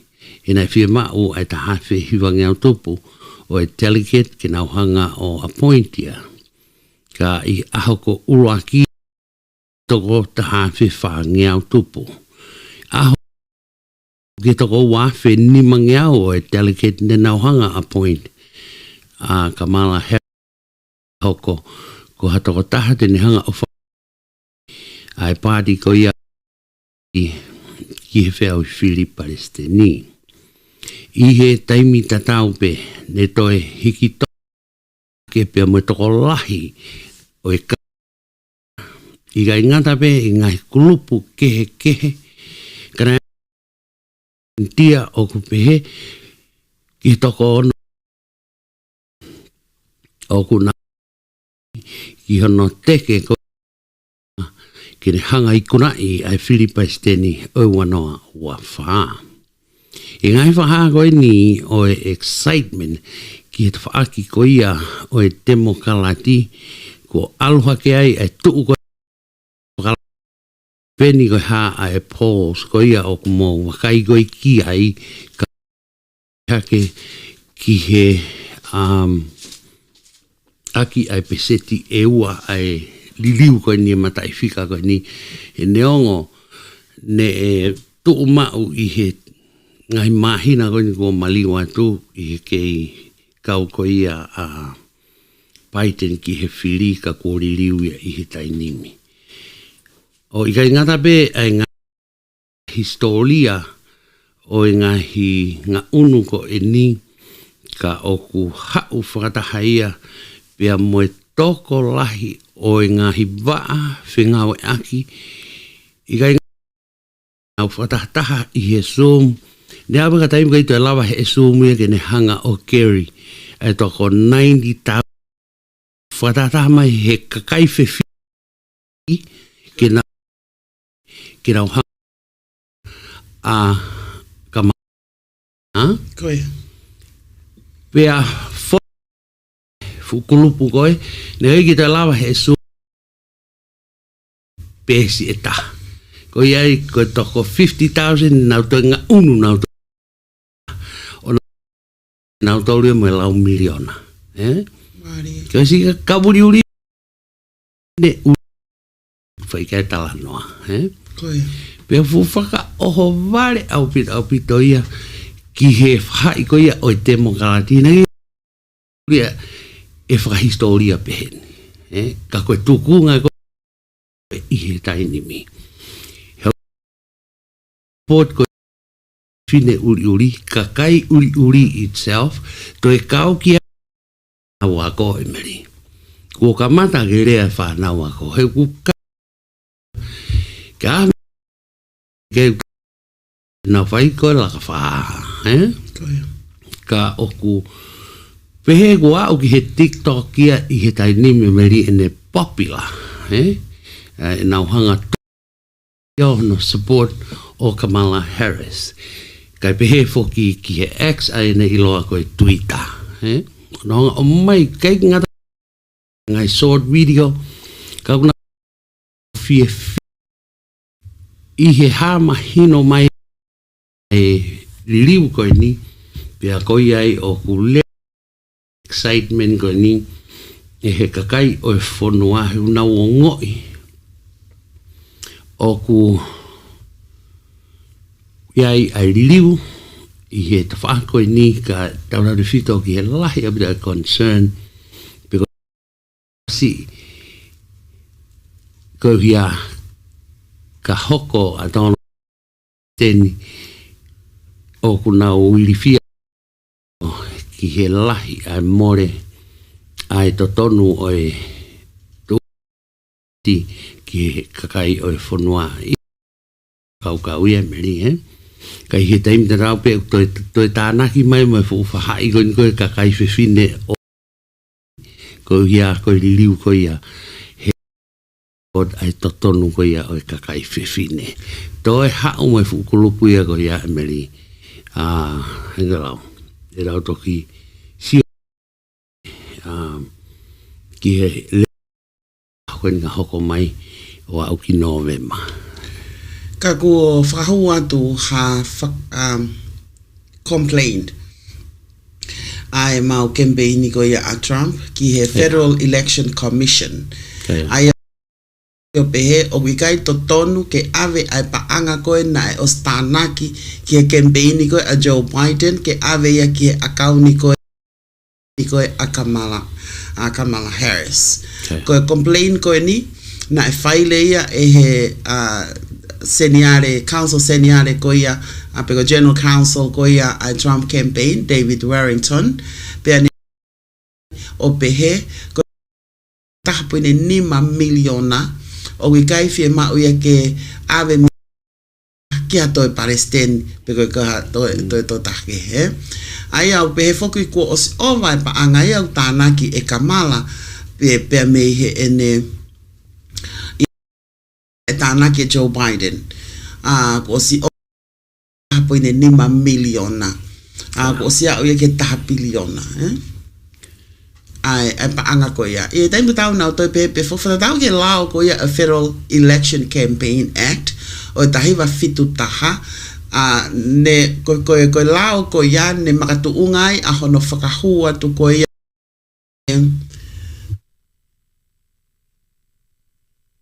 ai lao nga ko ni ai campaign ko ia a Trump e taimu tau fo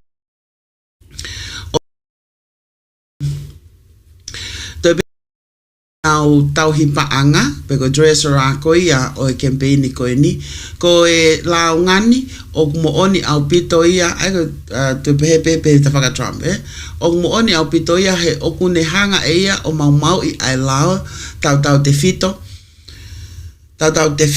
ki ia ko o ai ngata anga ko ta o ngai mea ko ia o na fa te fito me launga he wi ai pe ngata anga o contribution pe ko ngai finga pa anga ai o to ton ke ngata pe I he pa anga e te au dollars pe ta kapau e dresse hi fo e ki he e o vai he pa anga e te au miliona I he tempe tau pe foki o ku pe he pe me he tawhaakia demokalati o ku hange ke nautolu o kilo tokovi a Republicans ko uinga ko paanga ko kamat o ku tānaki ko I he hoa pe e tolu 6 hours ko mawa e paanga te au miliona pe I he time te tau ko sign up pe kau ngawe offer pe kau volunteer e ni mafe ke campaign ni ko e ni pe agoia ko e tuunga ia ko o whahoko o hoko I he taimini ko whahua te launga tau tari ai ko ha ai tari e Federal Election Commissioner whekau aki pe moe me an ka ko e lahi taha pa anga ko e nei tānaki ko I he hoa toluono hiri a ho ia o ku ko e peukawat ke peini ko ia o Palestini ia ko ia ko paanga o mai whakafo I tui pe I loa ko grassroots donation ka ko tui e taimini o nau kei whakatatari ai ka ko os ave ai la ke FEC ko inga ke poloka a hono transfer ai fund ko ia pe mei President Joe Biden campaign money kia Kamala Kai whaka mea for typical Republican I ana whafonga I koia e Donald Trump. Ko ka mata ai loa sutia I he ngai uhinga ke pehkaua I pia moi article of impeachment o vice president emeri. E kia te ka whai o ko hai uhinga o ko submit nei ki he ka whaulao ai article of impeachment. Ai una honga ne I kai ke whai he vice president hano whatongia I wesia ko ia o ku hoko he ka wā whonua ko tahai ngai uhinga rai pe mga e ta ka I he taimina rau pe I wakai ko ia ka whaulao o ku mahon wharea tahai is a waste of time instead o e nau tau ka vei o e nau poini ko e nau ngā ue malangai ai nau project wanoa wanima instead of calling names e kwa wenia ki he ngawe a ki o fo ilea ko DEI ko hare wa DEI yanga ko ia no hinga ko ia he ka uli ko matu aki laulano aki e he ko mau ne mau e Kamala ai vice president ko hinga ko DEI ko fefine ulia pe fulota mama ka uli he ko e whainga whakau koe laulanu, kia ki nau tolu, kia ka uri, ka melo, pe o ka mata ke ha mai ngai launga. Iga au senatoa, Congress, ka koe te whakatuta maki e meri, tau ilo pe ka uri, ka nau malohi e meani e lau pe ka no wesia. Pea kua kamata ke nau pick up mai e kau, koe fukau o kua koe ni ke alu ke toi mahona whare taha ugly. Kaike, koe hala whanonga inia he kai ke whaingo fua, koe mea koe ke laulanu e iai, koe mea koe whakanga o iai, pia koe mea koe ke whita aki e iai. Ka ikai kia taimi te wakai ai ki he mala eni o ku mahana whare taha riko. Mani? Pehe he bilionea koe ko Elon Musk.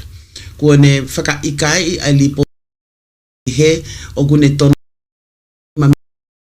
hina kotoa pe ko hono po Palestini malolo te tau pe foki na ane whakaha o ikai ke mo oni e mea ko whahatu i he media fa sosiale ko ngongo ni ko atea me Fox News pe no interview ya Peterson nanepe I'm not donating 45 million a month to Trump. Time the tau fahafoki e lipotia pe me Wall Street Journal ai talanoa ko eni aya o faka ikai I kai time the tau foki na e Trump Trump on pe fika akmo lipoti ko eni na le faine tornaki fika akmo lipoti ko eni o kutegai ke fanongoia ki he lipoti o kuikai ke mo oni I hono ave holokoia I he social media pe moenga ngo dane to pe eto o we pe a donation ka o kuikai unga pe heia he go nenga donation ko ia o whakahoko e dipeni pe ia pe ke te tau pe foki o kune pe he ko ne whakaamu ke kaio Amerika ake hono popo I a Trump I e ngahi ngā ue lelei ko ia tene whakahoko o kapau tene hoko koe Palestini o Amerikani o wei pe foki ne ngai commitment ke faki fa politikale ka I time te tau pe une pe he kai ke a u fa ni ma miliona o ku lo wangeia pe o ku si ya ngeia I he ya ai tangatani pe mo fu bilionea ko ya o mamani I time o fi I le ko ha IDEI ko ha stand for he ka fuenia I he fulia ia ma ko ma he ni kai ka fa o ia ka o stand for diversity, equity, and inclusion principle. Make sense? Okay. Pero no whare taha o kunau pehe o hinga ai whiri koe e paiten a Kamala Harris ki hoko koe vice president ko hinga koe ne uri. O no whare e taha. Okay. O mangata unga ine mau koe e whatongia. Ka ika ki he le koti a whiwhine kai ni ki he ngā ue nā ne whakahoko. Pea ku hoko le ka ngalahi ai pehe ko ia he ka uri o ku fu lanu au pito. Pea kai ko ha. Pea au peke whai eke ko ia Speaker of the House, Mike Johnson, na ne pehe na e tonu ke nau focus ai Republican I he person ki he kuna whanga o whangai e tō tahani ko ia ko hono a kala. Emily? Ko e ngatanga e tau ngai uni ngongo ko ia ki he houani.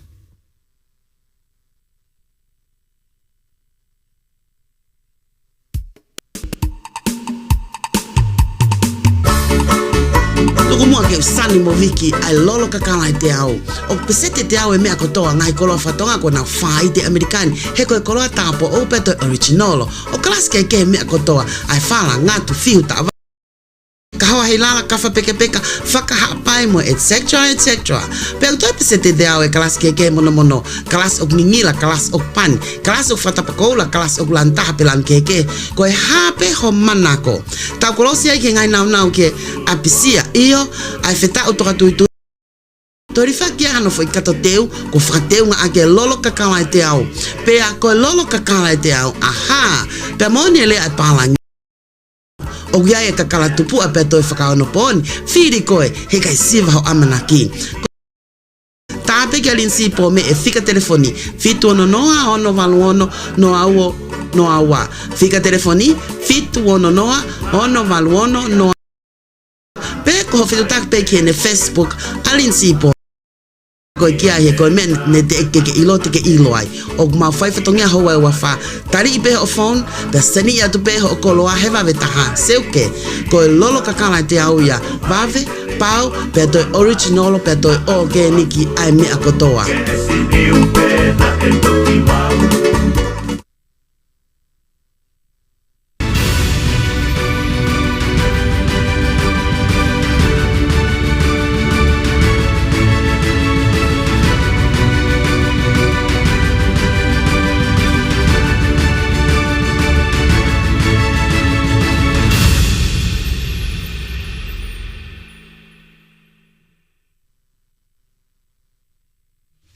tu mo tau hoko atu pe amo e po o e ngatu vai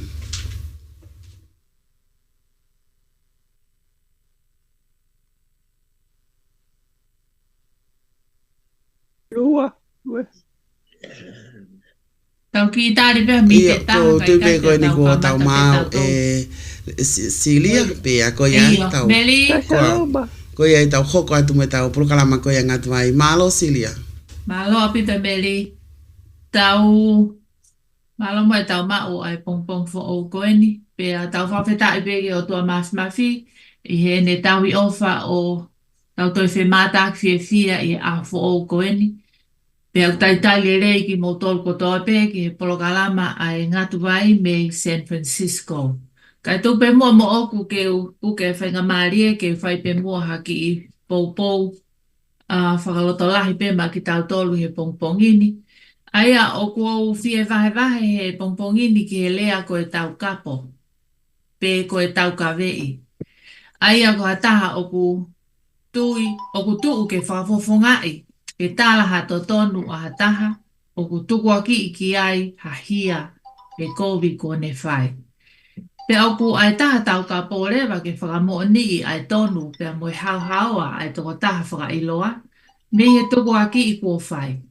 Pe ai makatu unga me ai tuuni ai whakamau, pe koe kausula, me ia te ia nai whai hoto tau kapo. Loba. Peri ko ia aluke vahe tahawa, pe koe ves taha mo e tahawa, nai wholofola ia sisu ke ne kaua ko o ne pehe. Ka ave ki mo tolu ke whakataha whakasiasi, mo e hou eiki, mo e kaupure, pe a oua te mouroto mo ua, pe e ha mo whakamatala. Pe koe ha mea te moulea aki. He koe lau maari e mā oni, te neako kia te ki moutolu i he taimi ko ia. Ai lea o totonu ki whai. Pea mooni pe e wholofola si su i he teu e ne pe kia o ne pehe. O kusai e ku alu, kai hoko mai ho mo tau kapo, koe lau maari e mā oni. Koe ai kau ngatu vai, o maa e kau whanongo, koe le soni koe ni koe whakamanatu, mo i whakaloto lahi ka te tau tolu, ai ia te ki tau tolu ai otua i he taimi whanokotoa pe, mo i wheitu kotoa pe. Pea oua e te teki pe loto sii, pe e te tala e te rerei mo e te totonu, he omi pe he lau maari e ia halea ki hoto ngutu, mo whakakaukau ki hoto atamai, he ko ia aho tau kapo, pea ko ia aho tau whakamau. Nau mōni e lea ai punake, tamake ke loto toa, fō he hala pe o. E tolona pe ai loa, tui pe o whaito tonu. Pau ke i tahani ihi, tu wai pe ki nau tonu, si o koe ki he eiki, tui pe o whaito tonu. Amen. Amen.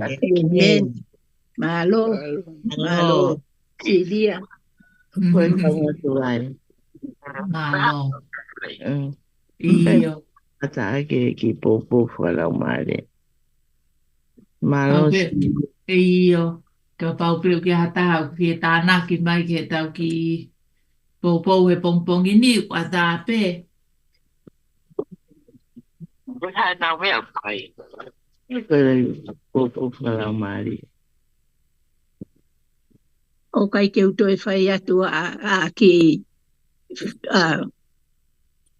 pou o kulahi ange i e pou o ku ke mea ki ai e whai whekau. O ku onga ia ki a te au ai pou o tau whai whanonunga. Ka o ku mo oni ai pou mo e mea o koe mea ki ai. Ke tau whanonga pēr mo e lau maari e ma oni. Ko ia pēte ni whaalea i ki tau tolu ki e ngahi mea o ku tau loto ki ai. Ngahi mea o tu tolu mo lelei. Ko e lau maari e ma oni pē. Ko ia pē o kai ke toi whaalahi. O ko e tuku atu pē ki e whaka ofa o e pou kua e mea i tau inasi ai e pongpongin. Ko ia e ngatu vai ofa pē te tau whanonga mo e lau maari e ma oni ma uai pē. I ngahi whaunga mo ngai wheitu.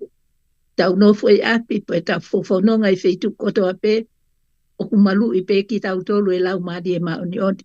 O ia pe e ki tokoni mo e poupou I e me ai tau fai whekau lewa tua o whātu. O apito o ku ia. Ko ia ka pau pe ku iyo. O ku ka pau te hata e whie tāna ki mai. O ku whainga maari e pe. Ko ki whakamalo atu pē a Siria. Whakaofa o pito pē ai popo whakalau maari e pa koe whakamo ia. Ke tau tui pē mo whaita tonu. Ke ngā ue lau maari e maoni oni. Pako whakamalo lahi atu. I he malawa ke whai e tau. Popo whakalau maari e kamata ake e tau Polokalama. Alo, Pito, lua. Alo. Alo, au Pito. O ku wakai hake kui lotoni whiwhine koe na whakawhi I. Ka te uhanga rewa o whakalea ki ai ke hu mai ke whai e ne Polokalama koe ni ka tautolu e. Sai pēa ka ngatu vai? Ia. Cassie, good morning. Good morning. How are you? Good morning. Welcome. I'm so sorry. Welcome to the program. Yes. So I was just sharing with the Ngatuvai ladies that I invited you to come in this morning and talk to us about your programs from adult and services. So maybe I'll again, my name is Cecilia. Our director, Leah Fa, is not with us this morning. She has a couple of appointments. Hane Pasina will be joining us shortly.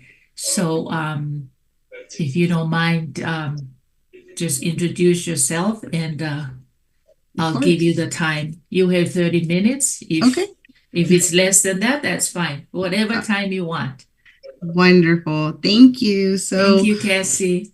My name is Cassie Villar, and I work with San Mateo County's Adult Protective Services.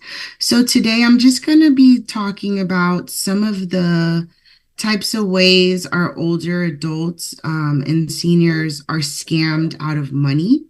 And one thing that is unique for older adults is that financial abuse is abuse. It's a abuse category because we're dealing with a population that definitely has some challenges when it comes to being taken advantage of. So I'm going to share a slide with you, but honestly, I'm going to do mostly talking.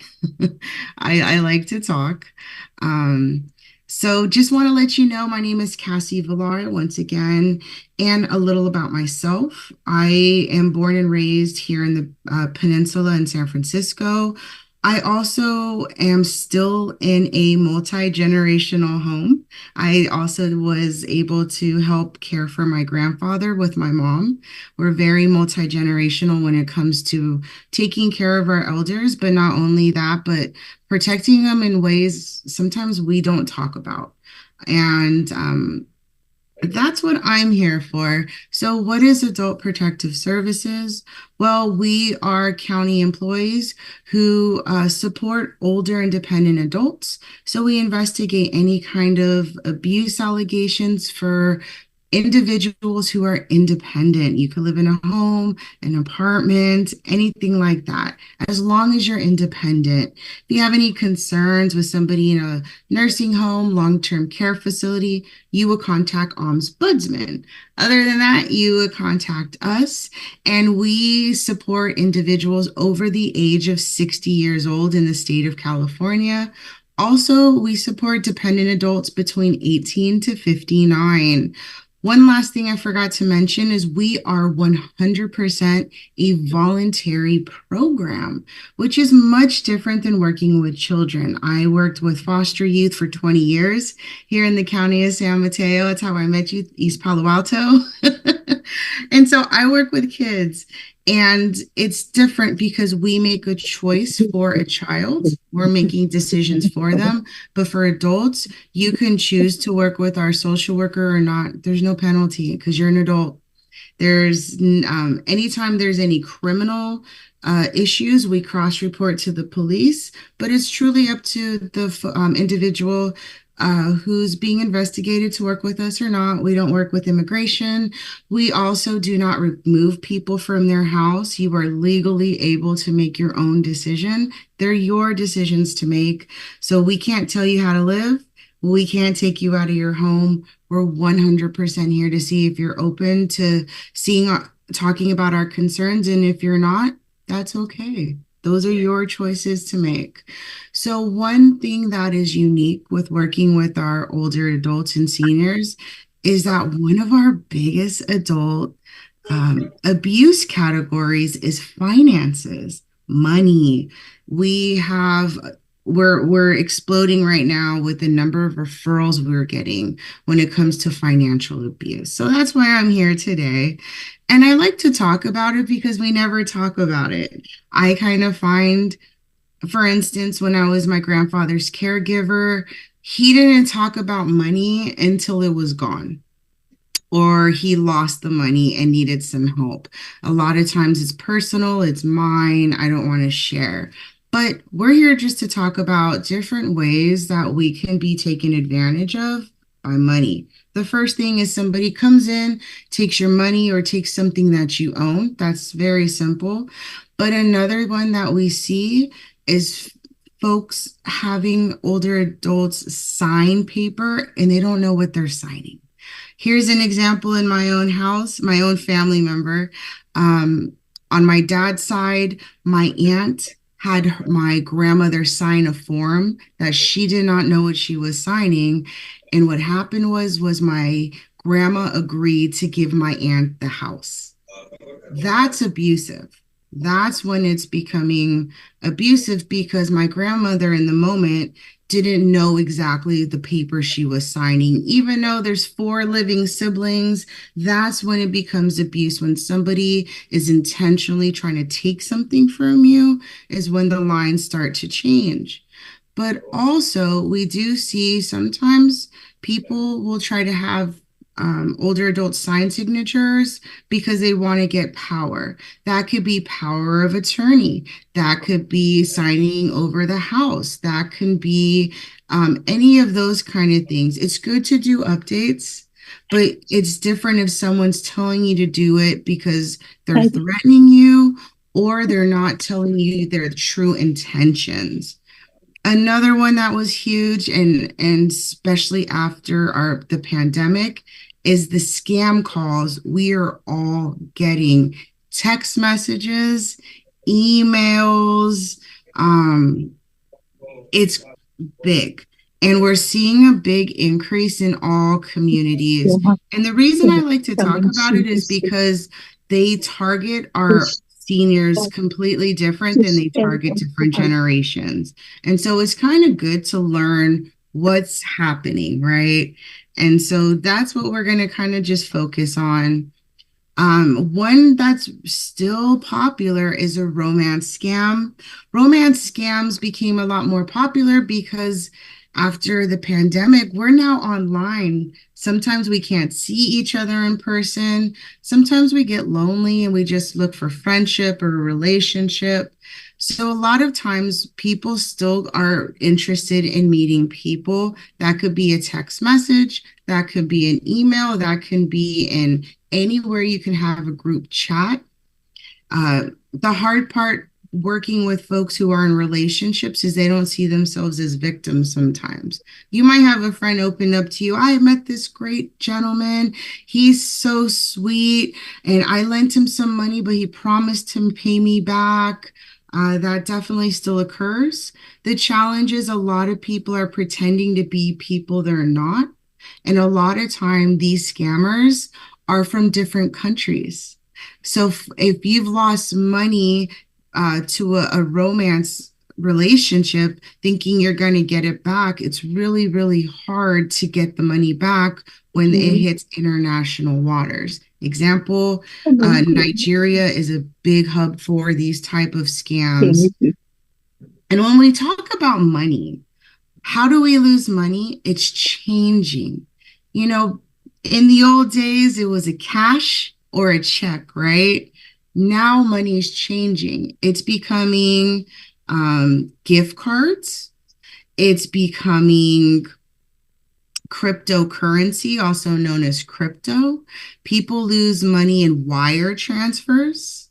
And there's just different ways that we can lose money. It's not just here's some cash. One that I see in all communities is what we call the grandparent scam. Every single time I go to a community, somebody has received this call. And so my hope is if you have not received this call, is that if you do get it, you now know this is a lie, or I should do some more homework. For instance, what happens is you might get a phone call and the person on the phone might say, your grandchild is in jail and they need your help. They're embarrassed. They don't want you to tell their parents. Can you please send some money? Sometimes they'll even know your grandchild's name. Now, doesn't that feel real? If someone's calling you, telling you your grandchild with their name is in jail. Sometimes they pretend to be a police officer, bail bondsman. What I hear is that it feels real. I'm just giving you an overview, but they say it feels real. And sometimes they call late at night, early in the morning. They don't want you to hang up. So they're going to try to keep you on the phone. This is an emergency. You need to send money immediately. You have to. Don't hang up. The reason they don't want you to hang up is because they're afraid you're going to call your grandchild to see if they're okay. So what happens is you'll get a call and it makes it feel so real. You start not seeing clearly. This happened to one of my coworkers. Luckily, her grandma hung up the phone and then called the grandchild and he was home. He was never arrested. So we really want to be careful. It's okay to hang up if you get this phone call because you want to make sure that this is real information that you're receiving. They also can pretend that your grandchild got in a car accident. So sometimes the stories might be different. Your grandchild got in a car accident and hit a pregnant lady. And the pregnant lady said she won't press charges as long as you send money for her medical bills. Or your grandchild goes to jail. Well, I'm going to send money. You send money. A few hours later, the woman's baby died and now she has more medical bills. You need to send money right now. So this is kind of how you get trapped into this. I thought I was helping my grandchild. Why we say hang up? Because you want to call to make sure your grandchild's in danger and in help. We also see too, sometimes in certain countries, for instance, kidnapping happens. And so even some presentations, people have told me they got a call saying their grandchild has been kidnapped and held for ransom, and you need to send money. Before you send any money, make sure that the information you have is correct, and just hang up and check to see if they're okay, because most of the time they're okay. And how do they find our information? Well, sometimes we have, which you've probably heard, data leaks, data breach. What does that mean? For instance, this year, my mortgage company had a data breach. That means all of my private, personal information is now out there to the unknown. So they might know my birthday. They might know my mother's maiden name. That makes sense. I don't get a phone call regarding these type of grandparent scams because I'm not a grandparent yet. But if they have a list of names and birth dates and they're going to call everybody over 70 and try to do this scam, it makes sense why they target certain populations. Also, before the pandemic, but a lot of grandparents were the first people to answer their phone. I know if I needed to call somebody, I could call my grandparents and they would always answer the phone. It's also very generational that we answer the phone. My grandparents didn't text. They didn't know how. We called them. And so it makes sense why a lot of people have been victim. How do they lose money? Sometimes they pay in cash. Sometimes strangers come to your door and collect the cash. And they might have a hat, they might have a mask, they might have glasses, so their face is covered. We've had people lose money because they came to their house, private address, residence, and took their money. Also, gift cards. Why gift cards? It's harder to get your money back. You chose to go to the store. You chose to purchase the gift card. Then you chose to call the scammer back, give them the number and the secret code. That's a lot of choices we made. And once that money is gone, it's really hard to get it back. You don't have the same protection like you do a credit card. The other one, wire transfers.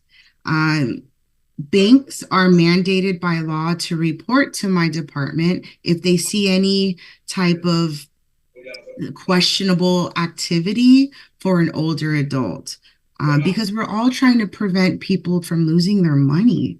That's truly our intention is, hey, how can we assist you? We're concerned that you just wire transferred $10,000 to Nigeria, but you typically spend the same every month and you don't do too much, and that's out of the ordinary. Wire transfers cannot be stopped the bank told me you might be able to stop a wire transfer in a couple hours, but once it's gone, it's gone. And if you lose that money, it's in another country, it's hard to get it back. And then the new one that we're seeing is cryptocurrency. That this is how the way people are going to try to take money. And I know cryptocurrency is confusing, but in certain parts of the world, like El Salvador, they use cryptocurrency for their national currency. They don't use cash like that anymore. So technology is changing. So that's why I like to talk about how we could lose money in different ways. And this isn't to scare folks. This is just to give you some support if you, your friend, or your family member happen to share with you or encounter something like this. The new one that's really around the corner right now is artificial intelligence, AI. I know it could be a little scary, but I just want to give you some.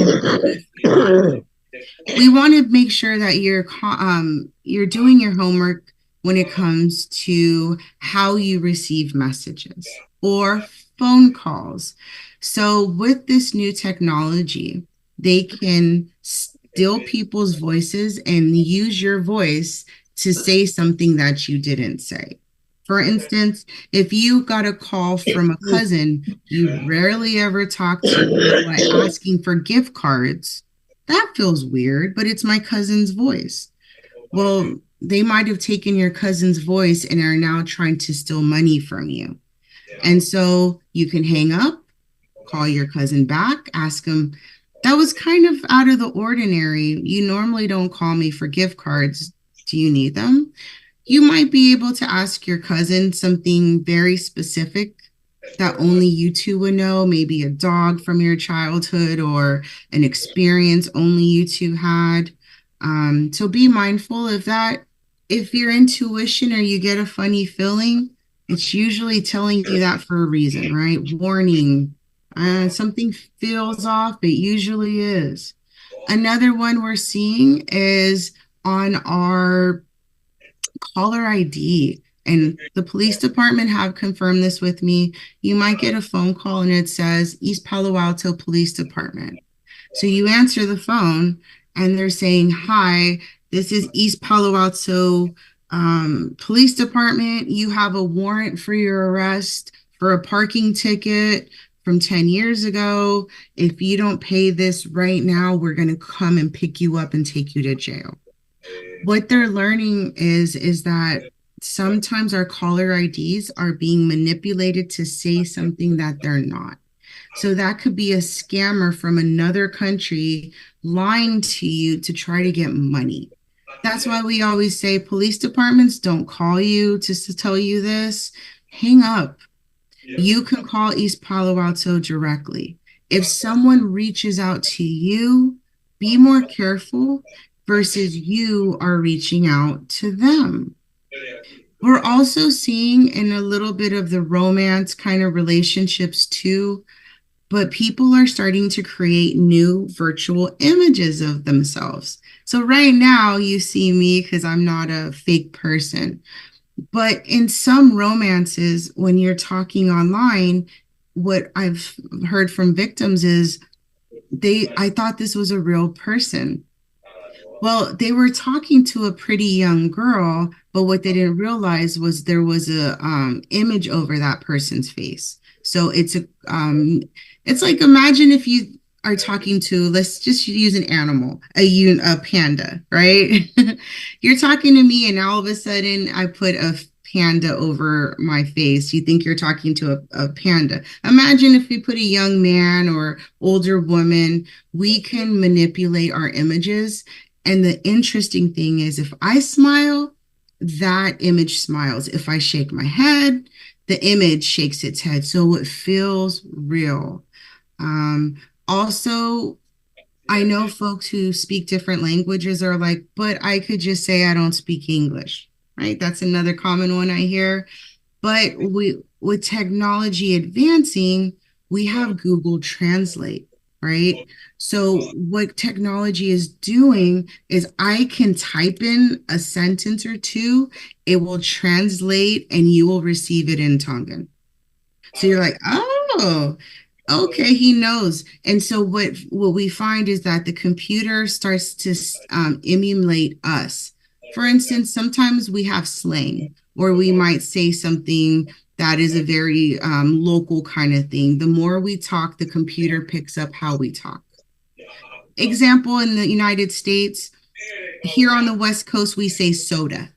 Some parts of the Midwest, they say soda pop.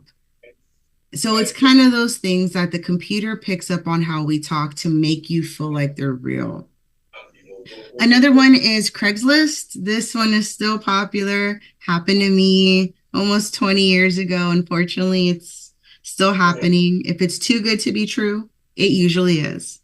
That can be a very cheap apartment under our market rate in Palo Alto. Let's use the hills. Palo Alto, 2-bedroom condo by the campus for $2,000. Now I think a 1-bedroom might go for $2,000 nowadays. You apply. I want this apartment. It's so affordable. I would love it. You get a response. I'm sorry. I'm out of the country right now. But if you give me all of your personal information and a deposit with some money, when I return, I will make sure I will give you a tour of the apartment. Sometimes they're asking for your birthday, your social security. They're asking for a lot of personal information. Please do not fall for this because they're trying to take your information and money and then never come back to because they can take a picture of a nice apartment and pretend to be someone they're not. This also is very common with cars or trucks. You know, I look online, let's say I want a truck, and this ad is $5,000. This truck is normally $15,000, but I'm selling it today because I'm leaving the country tomorrow. Please call as soon as possible. Those are kind of, if they're too good to be true, they usually are. One that's very popular still in older adults is sweepstakes, maybe charity or lottery scams. These can just be a number of things. When there's crisis in the country or natural disasters, there's a lot of fundraising. Just make sure you know where you're going. Where is this money actually going? A lot of times we suggest organizations that are national so that like Red Cross, for instance, sweepstakes. Have you ever gone to a bingo game, won a raffle, and then they turn around and say, you need to pay me $100 before you get your gift basket? That doesn't happen. And also right now with the election season, there's going to be a lot of fundraising. And so even if you want to make a donation to any of these kind of organizations, make sure you know the organization and where the money is going, because there's a lot of fake GoFundMes or charities that are trying to take advantage of individuals. The new one that's really popular for the past few years is still cryptocurrency. Really quickly, I know crypto is confusing. Just a few takeaways. It is the Wild West. There's no government oversight for crypto. And so if we lose our money in America, we have protection up to $250,000 if our money is in a bank, right? With cryptocurrency, we have no protection. If you lose the money, you lose the money and you don't get it back. They also have a lot of money being on apps on phones and text messages. So a lot of people text message a lot. But lastly, why crypto? It's hard for consumers to get their money back since there's no protection and no oversight. It's a really good way to scam people. So people have lost money because they thought they owe the IRS and they got maybe a phone call. You owe the IRS, or we're going to take your house, but you can pay us in crypto and you'll be okay. Cryptocurrency can be PG&E telling you, not PG&E, somebody pretending to be PG&E that they're going to shut off your power. Also in our communities, in our liquor stores, you see cryptocurrency ATM now. You go to the mall, you see cryptocurrency ATMs at the malls. You go on your phone and say you go to Wells Fargo, there's cryptocurrency. You see it a lot. And it makes sense why we get confused. It's no longer cash and check. It is credit card, buy now, pay later, Venmo. It's crypto, it's gift card. That is overwhelming. That's a lot. But just know our governments and so forth don't have payment through crypto. These are all scams trying to be taken money of. And so what happens is you might get a call, you think you're going to get arrested, you go to your corner liquor store and you put in the money. What I hear is they're on the phone with you 24 hours a day. They're telling you where to go, they're telling you what to do, and they're completely keeping you on so that you feel that this is a real serious thing and we have to do it now. Oh, you just gave me money, but I just realized that you owe money. So now you have to go back to the ATM and give me more money to make sure. So it's harassing, it's fear, and it's scary. Nationally, our post office is just giving out a warning because for the most part, generationally wise, our seniors are the ones who mail checks a lot in the mail, still to this day. You might get I have an aunt, my mom has an aunt who still mails checks to her every year for her birthday, and my mom's in her 60s. She's always done that every year for 65 years. She puts a check in the mail and mails. Well, the post office wants to give us a heads up. If you know you're going to mail a check, please make sure that you go to the post office, but inside the post office to mail the check. Nationwide, in all communities, higher income, lower income, does not matter. Our little blue boxes on the corners have been getting broken into. I've talked to even a couple of our community apartments in EPA and in North County, South County, everybody, even if you're in a condo association or so forth, their mailboxes have been broken into, apartment buildings, condos included. And even if it's after hours, the after hour blue boxes in front of the post office have been broken into. So we want to make sure that if we know we have a check, because we usually don't mail checks every day, ask somebody, if you're not able to go inside the post office and mail it. Also, you can use a blue or black non-erasable ink gel. Why do they want our checks? They want to erase your writing. Their checks have your check account number, has the routing number, and the routing number ties your check number to the bank. That's very confidential. So we don't want people to take advantage of, here's your check. I use some formula to take off your writing, and now I'm going to write what I want to write to take from you and your money. Here in San Mateo County, we have a protection team because luckily we have a county here that does have some financial support, and this is through Measure K. We now have 3 social workers who investigate financial abuse referrals, and we are busy. We're really, really busy. We probably will end up getting another worker. We have 2 detectives at our district attorney's office to help support our victims and also work with our social workers in the police department to help build a case. And then lastly, we have me. I do all the outreach and education. I'm a true believer. If we know something, we could prevent something. That's my truth. That's my hope. When I was taking care of my grandpa, we had the IRS call, and he kept thinking that the IRS was after him and that we didn't pay his taxes. Luckily, he had, us, our family, his children to ask these questions, but not everybody has family or support. And so lastly, like I said, we're voluntary. If you feel you want to make a call, give us a call. It's always confidential. Legally, we cannot give out any information. And just know it's up to the person to want to work with our social workers or not. We're not here to tell you how to live your lives. We're here to support you and kind of see what we can do to help connect you with anything that you need. Lastly, our hotline is everything for older adults. If you're looking for resources, if you're looking to start a referral for in-home support services, sometimes people will call because they're just looking for transportation resources. Give us a call. We're here to help our community any way we can. We have 3 social workers Monday through Friday.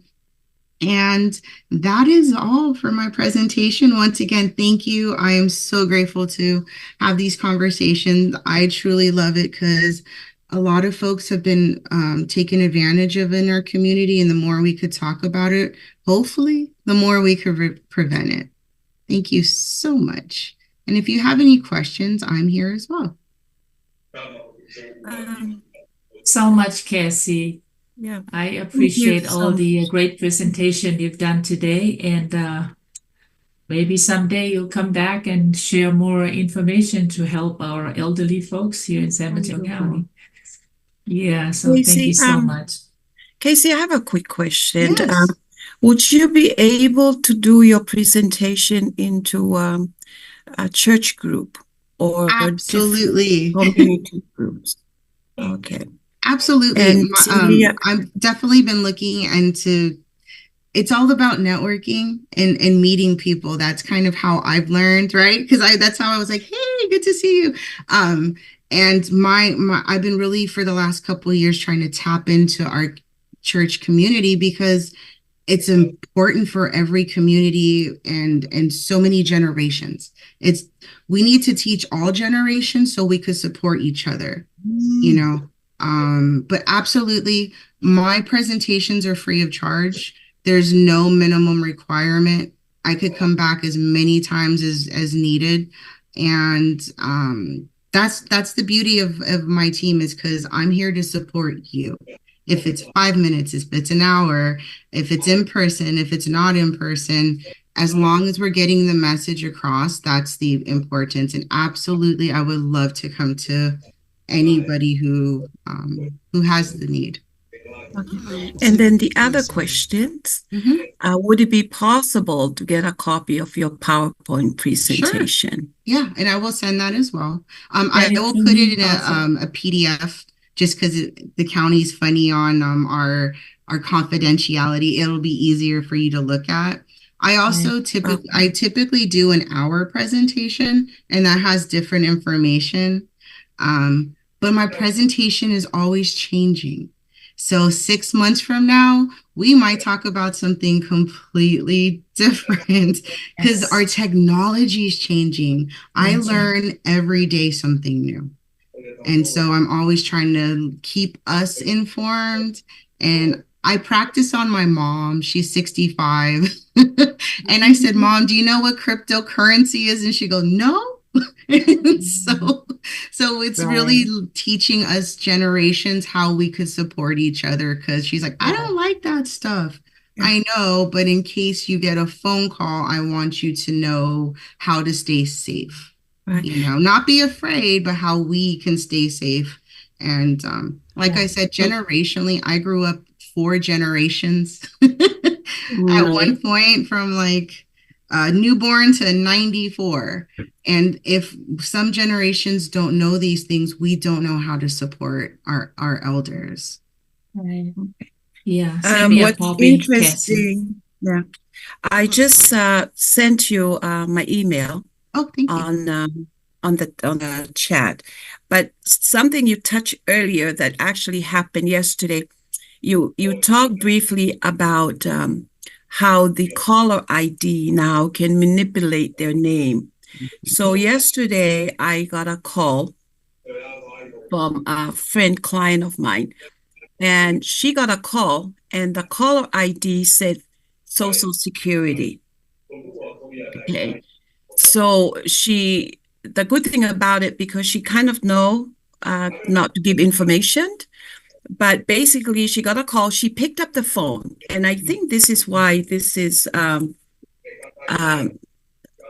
we need to be more mindful, and we need to have more awareness programs such as yours. Anyway, she got a call from Social Security, and she immediately picked up because she said, she's getting Social Security. The conversation basically said, this is from Social Security, your local office. We wanted to confirm with you such. Then they gave her name, and then they asked for her Social Security number. They went with her name, her address. They wanted to confirm her phone number, which they did call her. And then they went into her date of birth. She gave them her date of birth for verification. And when they asked her Social Security number, she said she just felt something was not right, because if they're calling from Social Security, they should have her Social Security. So she said, well, why do you need my Social Security? You should have it. And then they basically say, yes, we do have it, but we just want to confirm it. So she hung up the phone.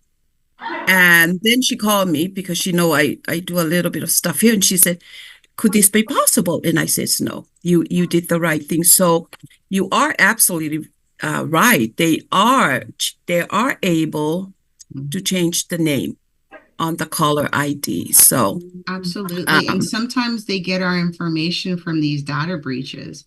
I believe Verizon Wireless, we all have some point in our lives, and it has our birth, I always say sometimes if they ask for personal information, what's another way I could confirm my identification? That's another way so that I don't feel comfortable giving it to you. How can I confirm without, maybe if you're able to go in person? But if she did that and they're starting to take identities, that's where, how do we keep ourselves safe? If you're able to afford some of those identity protection plans, some of them are pretty affordable. You can freeze your credit. It works. I found out. I went to buy a car and my credit was freeze. They can't run your credit. You have to unlock it in order for new accounts to be open. So that's a protection.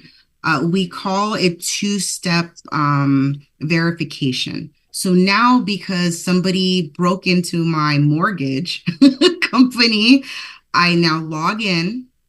It now sends a code to my email. I have to go into my email, get the code to then log back in to now pay my mortgage. I had to do 2 steps because even on your iPhone, your face recognition, it's just your phone recognizing your face. It doesn't mean it's safer.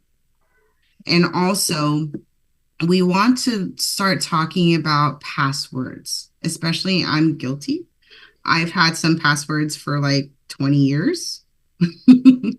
But they say to update your passwords about twice a year.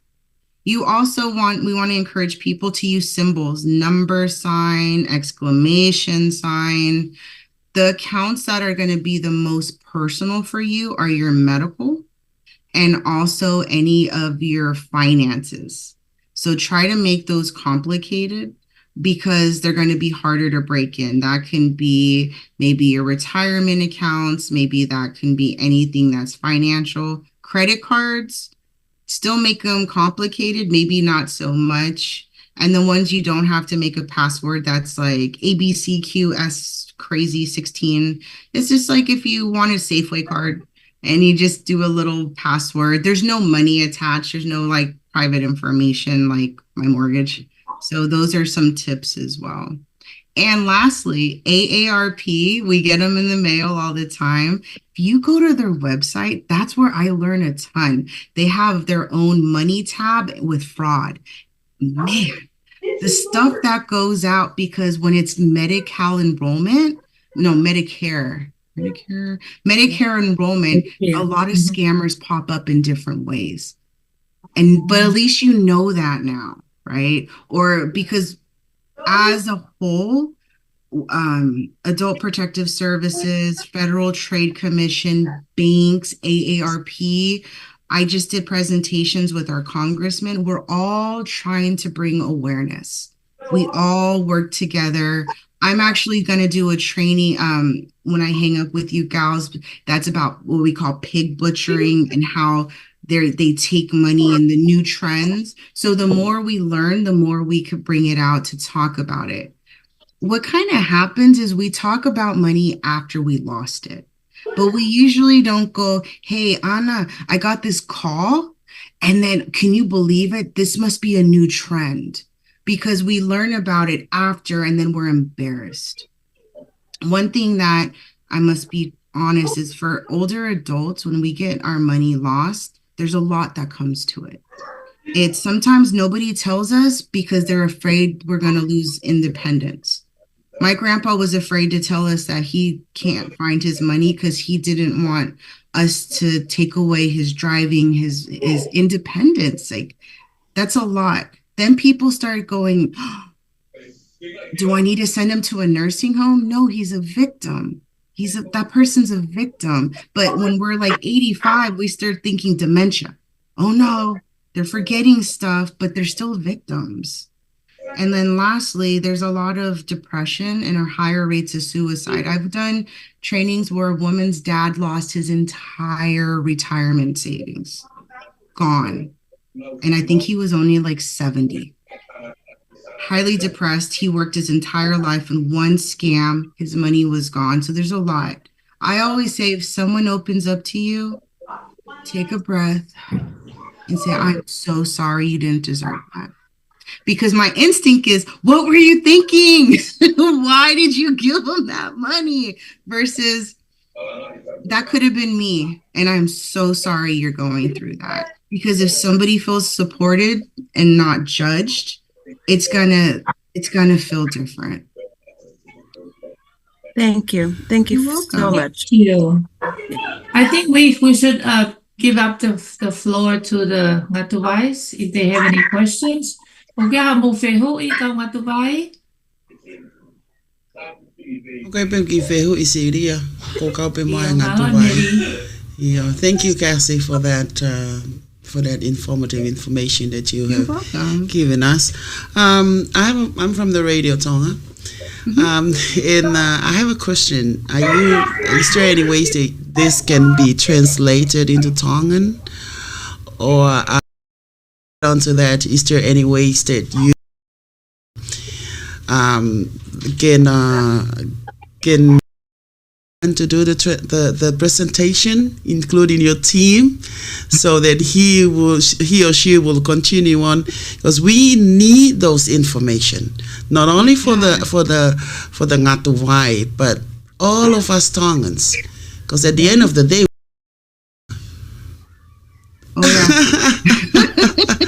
in our own way, because we are very close knitted community. Yes. So we trust ourselves and we trust our or we go through that, and it's a long story. So I'm just asking if that can be included in your training and awareness program to include a Tongan to do the presentation, and you support, even though most of us understand the Tongan and the English, but there are some people that need the translation. And I think very soon we will invite you for our women's group to do that presentation, Cassie. Thank you. Wonderful. Thanks. Great question. Currently, we do not have a Tongan speaking social worker. For us, we use the language line. But for me, community-wise, any type of collaboration, I am 100% for. I just would ask that whoever is requesting provide a translator. So I've done trainings, Spanish speaking, Chinese, and they provide the translation. But any way I could collaborate, if it's just sending a PowerPoint and having on your end someone translate it, or me working with someone before a presentation. A lot of my conversation isn't on a PowerPoint, just because people learn by story.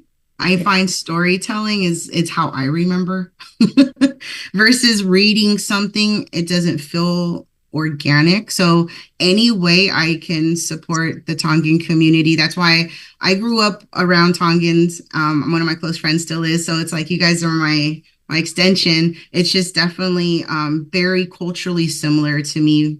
And as long as I get that support, I can support you. Perfect. No, that's a great question, because I was thinking toward that line. If we have, I was thinking of our church, my church, that I can use your PowerPoint presentation and give it in Tongan. But use your English version. But Emily's is true. And we have a lot of great translator within the Taulama, but and even sometimes, I know me, I'm third generation US born, right? Some of your grandkids might understand Tongan, but they don't speak it. And so just by me being there, I can support the English, and then you can also help me support the Tongan only. It's just thinking of how we could support each other in different ways. Yeah. And I also think we can use this PowerPoint through the device, like, this kind of program. We can talk about it during our programs. Because I know I went to Pacific Islander domestic violence. Wasn't it at CSM? I was tabling there. I do a lot of tabling outreach, and I had a lot of community members going, "Oh, we need this. My grandma almost fell for this," and they're my generation. Oh man, my grandma answers the phone all the time. Like, she's going to be one of these people. So it's just looking at how we can support all generations, but everyone kept saying, this happens all the time in our community, and how do you come in? So to more of our Pacific Islanders for a few years. It's just the right people. And when it's a without talking to you, doesn't feel human. It's different, right? Right. Yeah. So anytime you have any new stuffs coming up, Cassie, let us know, and you can come in. Sure. And share with us. Wonderful. Well, thank you, everyone. Enjoy the nice weather today. We have a sunny day. Oh, hello. You can just, this is Mata. I mean, you can just send the materials over, and Lefa, it would be the first person to translate.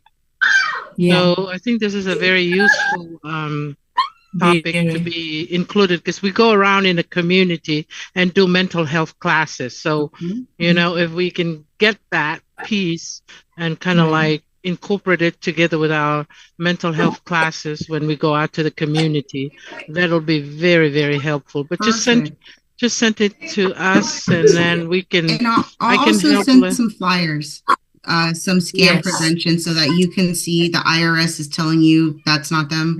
At least just in case someone, no, it is. No, they're telling you that they don't accept gift cards. Like sometimes it doesn't. Send them over, Cassie. Yeah, very informative. Very informative. You're welcome. Thank you so much. Have a great day. Thank you so much. You too, Cassie. Bye. E kaunga tawai ko tui mahalo ko motolu koe ni loto ko tui a o mahino lele au pito pei ai whakamatala koe ni ai ki whekune. Mahalo ko ha mea ko hai e whehi. Ko hai longa. Mahalo ko whatanga i ku bawe e tau taimi. Mahalo ko ha mea pe ke motokanga e ou a pe. Te mohanga motolo o ange mo information I he telefoni. I he telefoni I he taha. I tu ko he tainimi. Pe ko ho o talange ke o tuku mai hono fika, e tok fitu take atu hataha ke ai pawheka o lewa ho whanau. He ku whatu tāma ke au pito ai hu mai a koe ai kau skema pe koe kau ha no hingo whatonga. Hanga lau koe ke la whitala no a koe me whiwhine ane awhi. Ka ko hange koe ni ko waha, sai. Ko waha tau e hiwa ona waha. Pang matao o pito pe atama waha, ka wai foke ne telefon, wai ne ki cell phone. Pe au wal pe ko eke mai waha ki foi mea kao. Pe hange koe o ku take to e whakau kau pa teo ekat ko hame o ke eke e. Ko tali na ba, na tāma e toko taha o wha eke mai.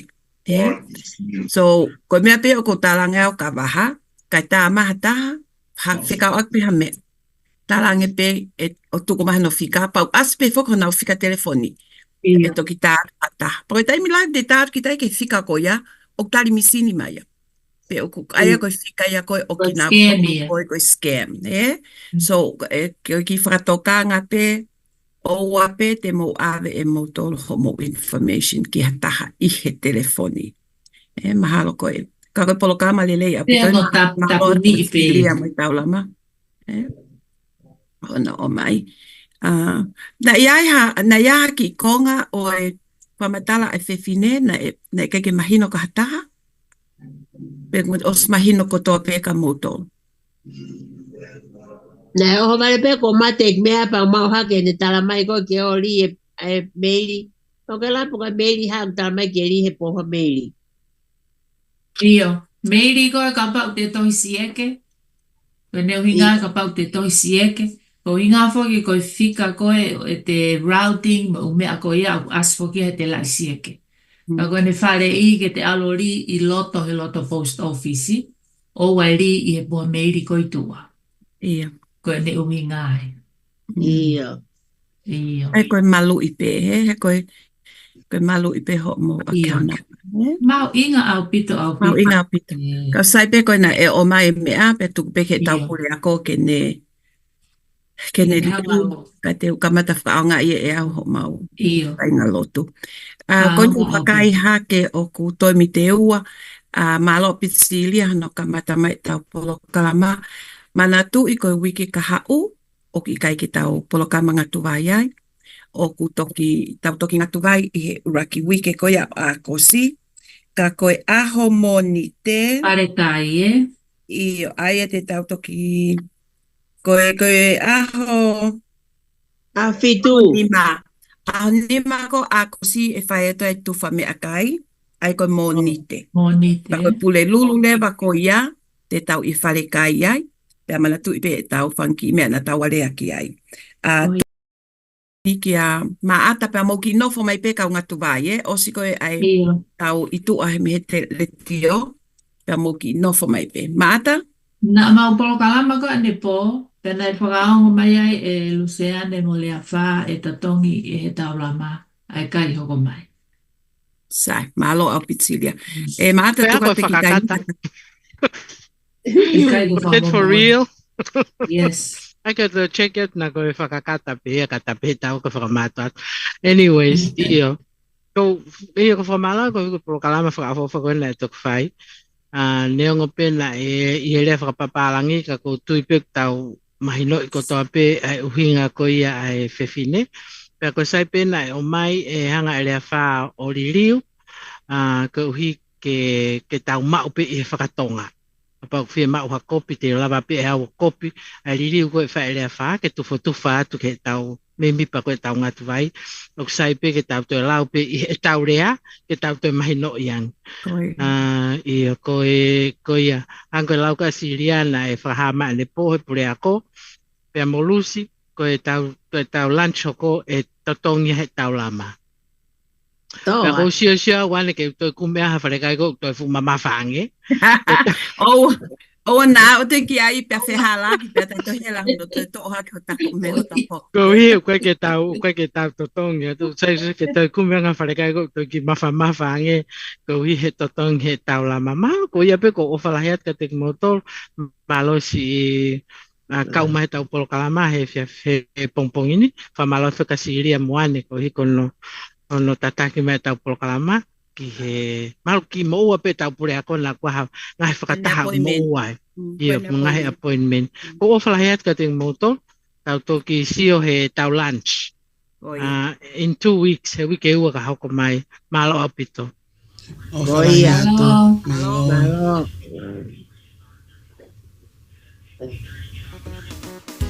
Tali te whatau wha maulau ane Ia mamau Pio tana ke pe hapa anga io ko anga ofa Letio Vake Tali Folau ke ma o atu e whainga mali ko e ni ki tonga ko toa pe I Amerikani. Ko mea pe o fia mau ko telefoni pe mo family mo e mahini. Pe toi pau au pito. Ko refer pe ai whaita live stream e Letio Vake Tali Folau. Ulewa aho panga e wangeau I he foi I.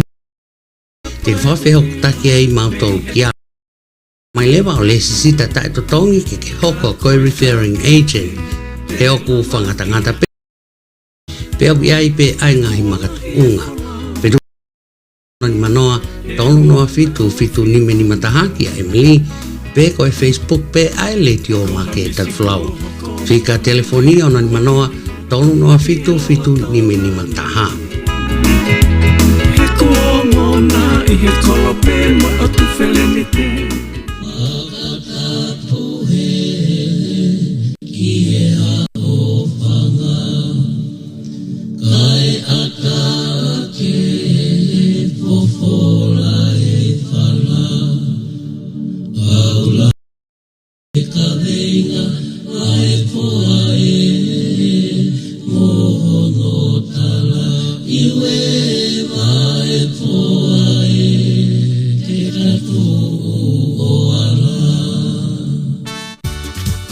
United Kingdom of Foa. Pe tau mua ngā ue e whakaivia ai ngā hei whamili e wāhe ngā Foa. I tau lele iange ai tau ngā whakaako. O ui haisi ni hange koe tauhi e ngā hei apikolo e maa. O ngā whaekonomika. O hange koe whakatupulaki e mau anga ngā ue. O aki ngā ue I whalehanga. O kanga. Atai. O mauto e rau kawe e whoki ai mahu inga ke iai hapalani ngā ue. I hoko koe whalawa anga. I whanonga anga oi mo ui. E tau mo mataha, piki hama kai vai manawa. Wātolo ake whakalakalaka, e tūloa, e ke kai mo inuai, ai tau tangata mo e tau tangata, oi wāhenga whoa. O mautu o pā ke whai o mautu o ingata, e le lei whalu fua, a koe moa o e tangata I whanua o whoa. Ababato. Ofoa. Letio Vake Tali Folau ni motok mea mai ki Polokalama ko ia United Kingdom akataki ai ngatu vai fa fei motok ki Polokalama hogo Polokalama ko ia ai fe un ko la entonga pe mo semis po me e ka mo mea tau tok filo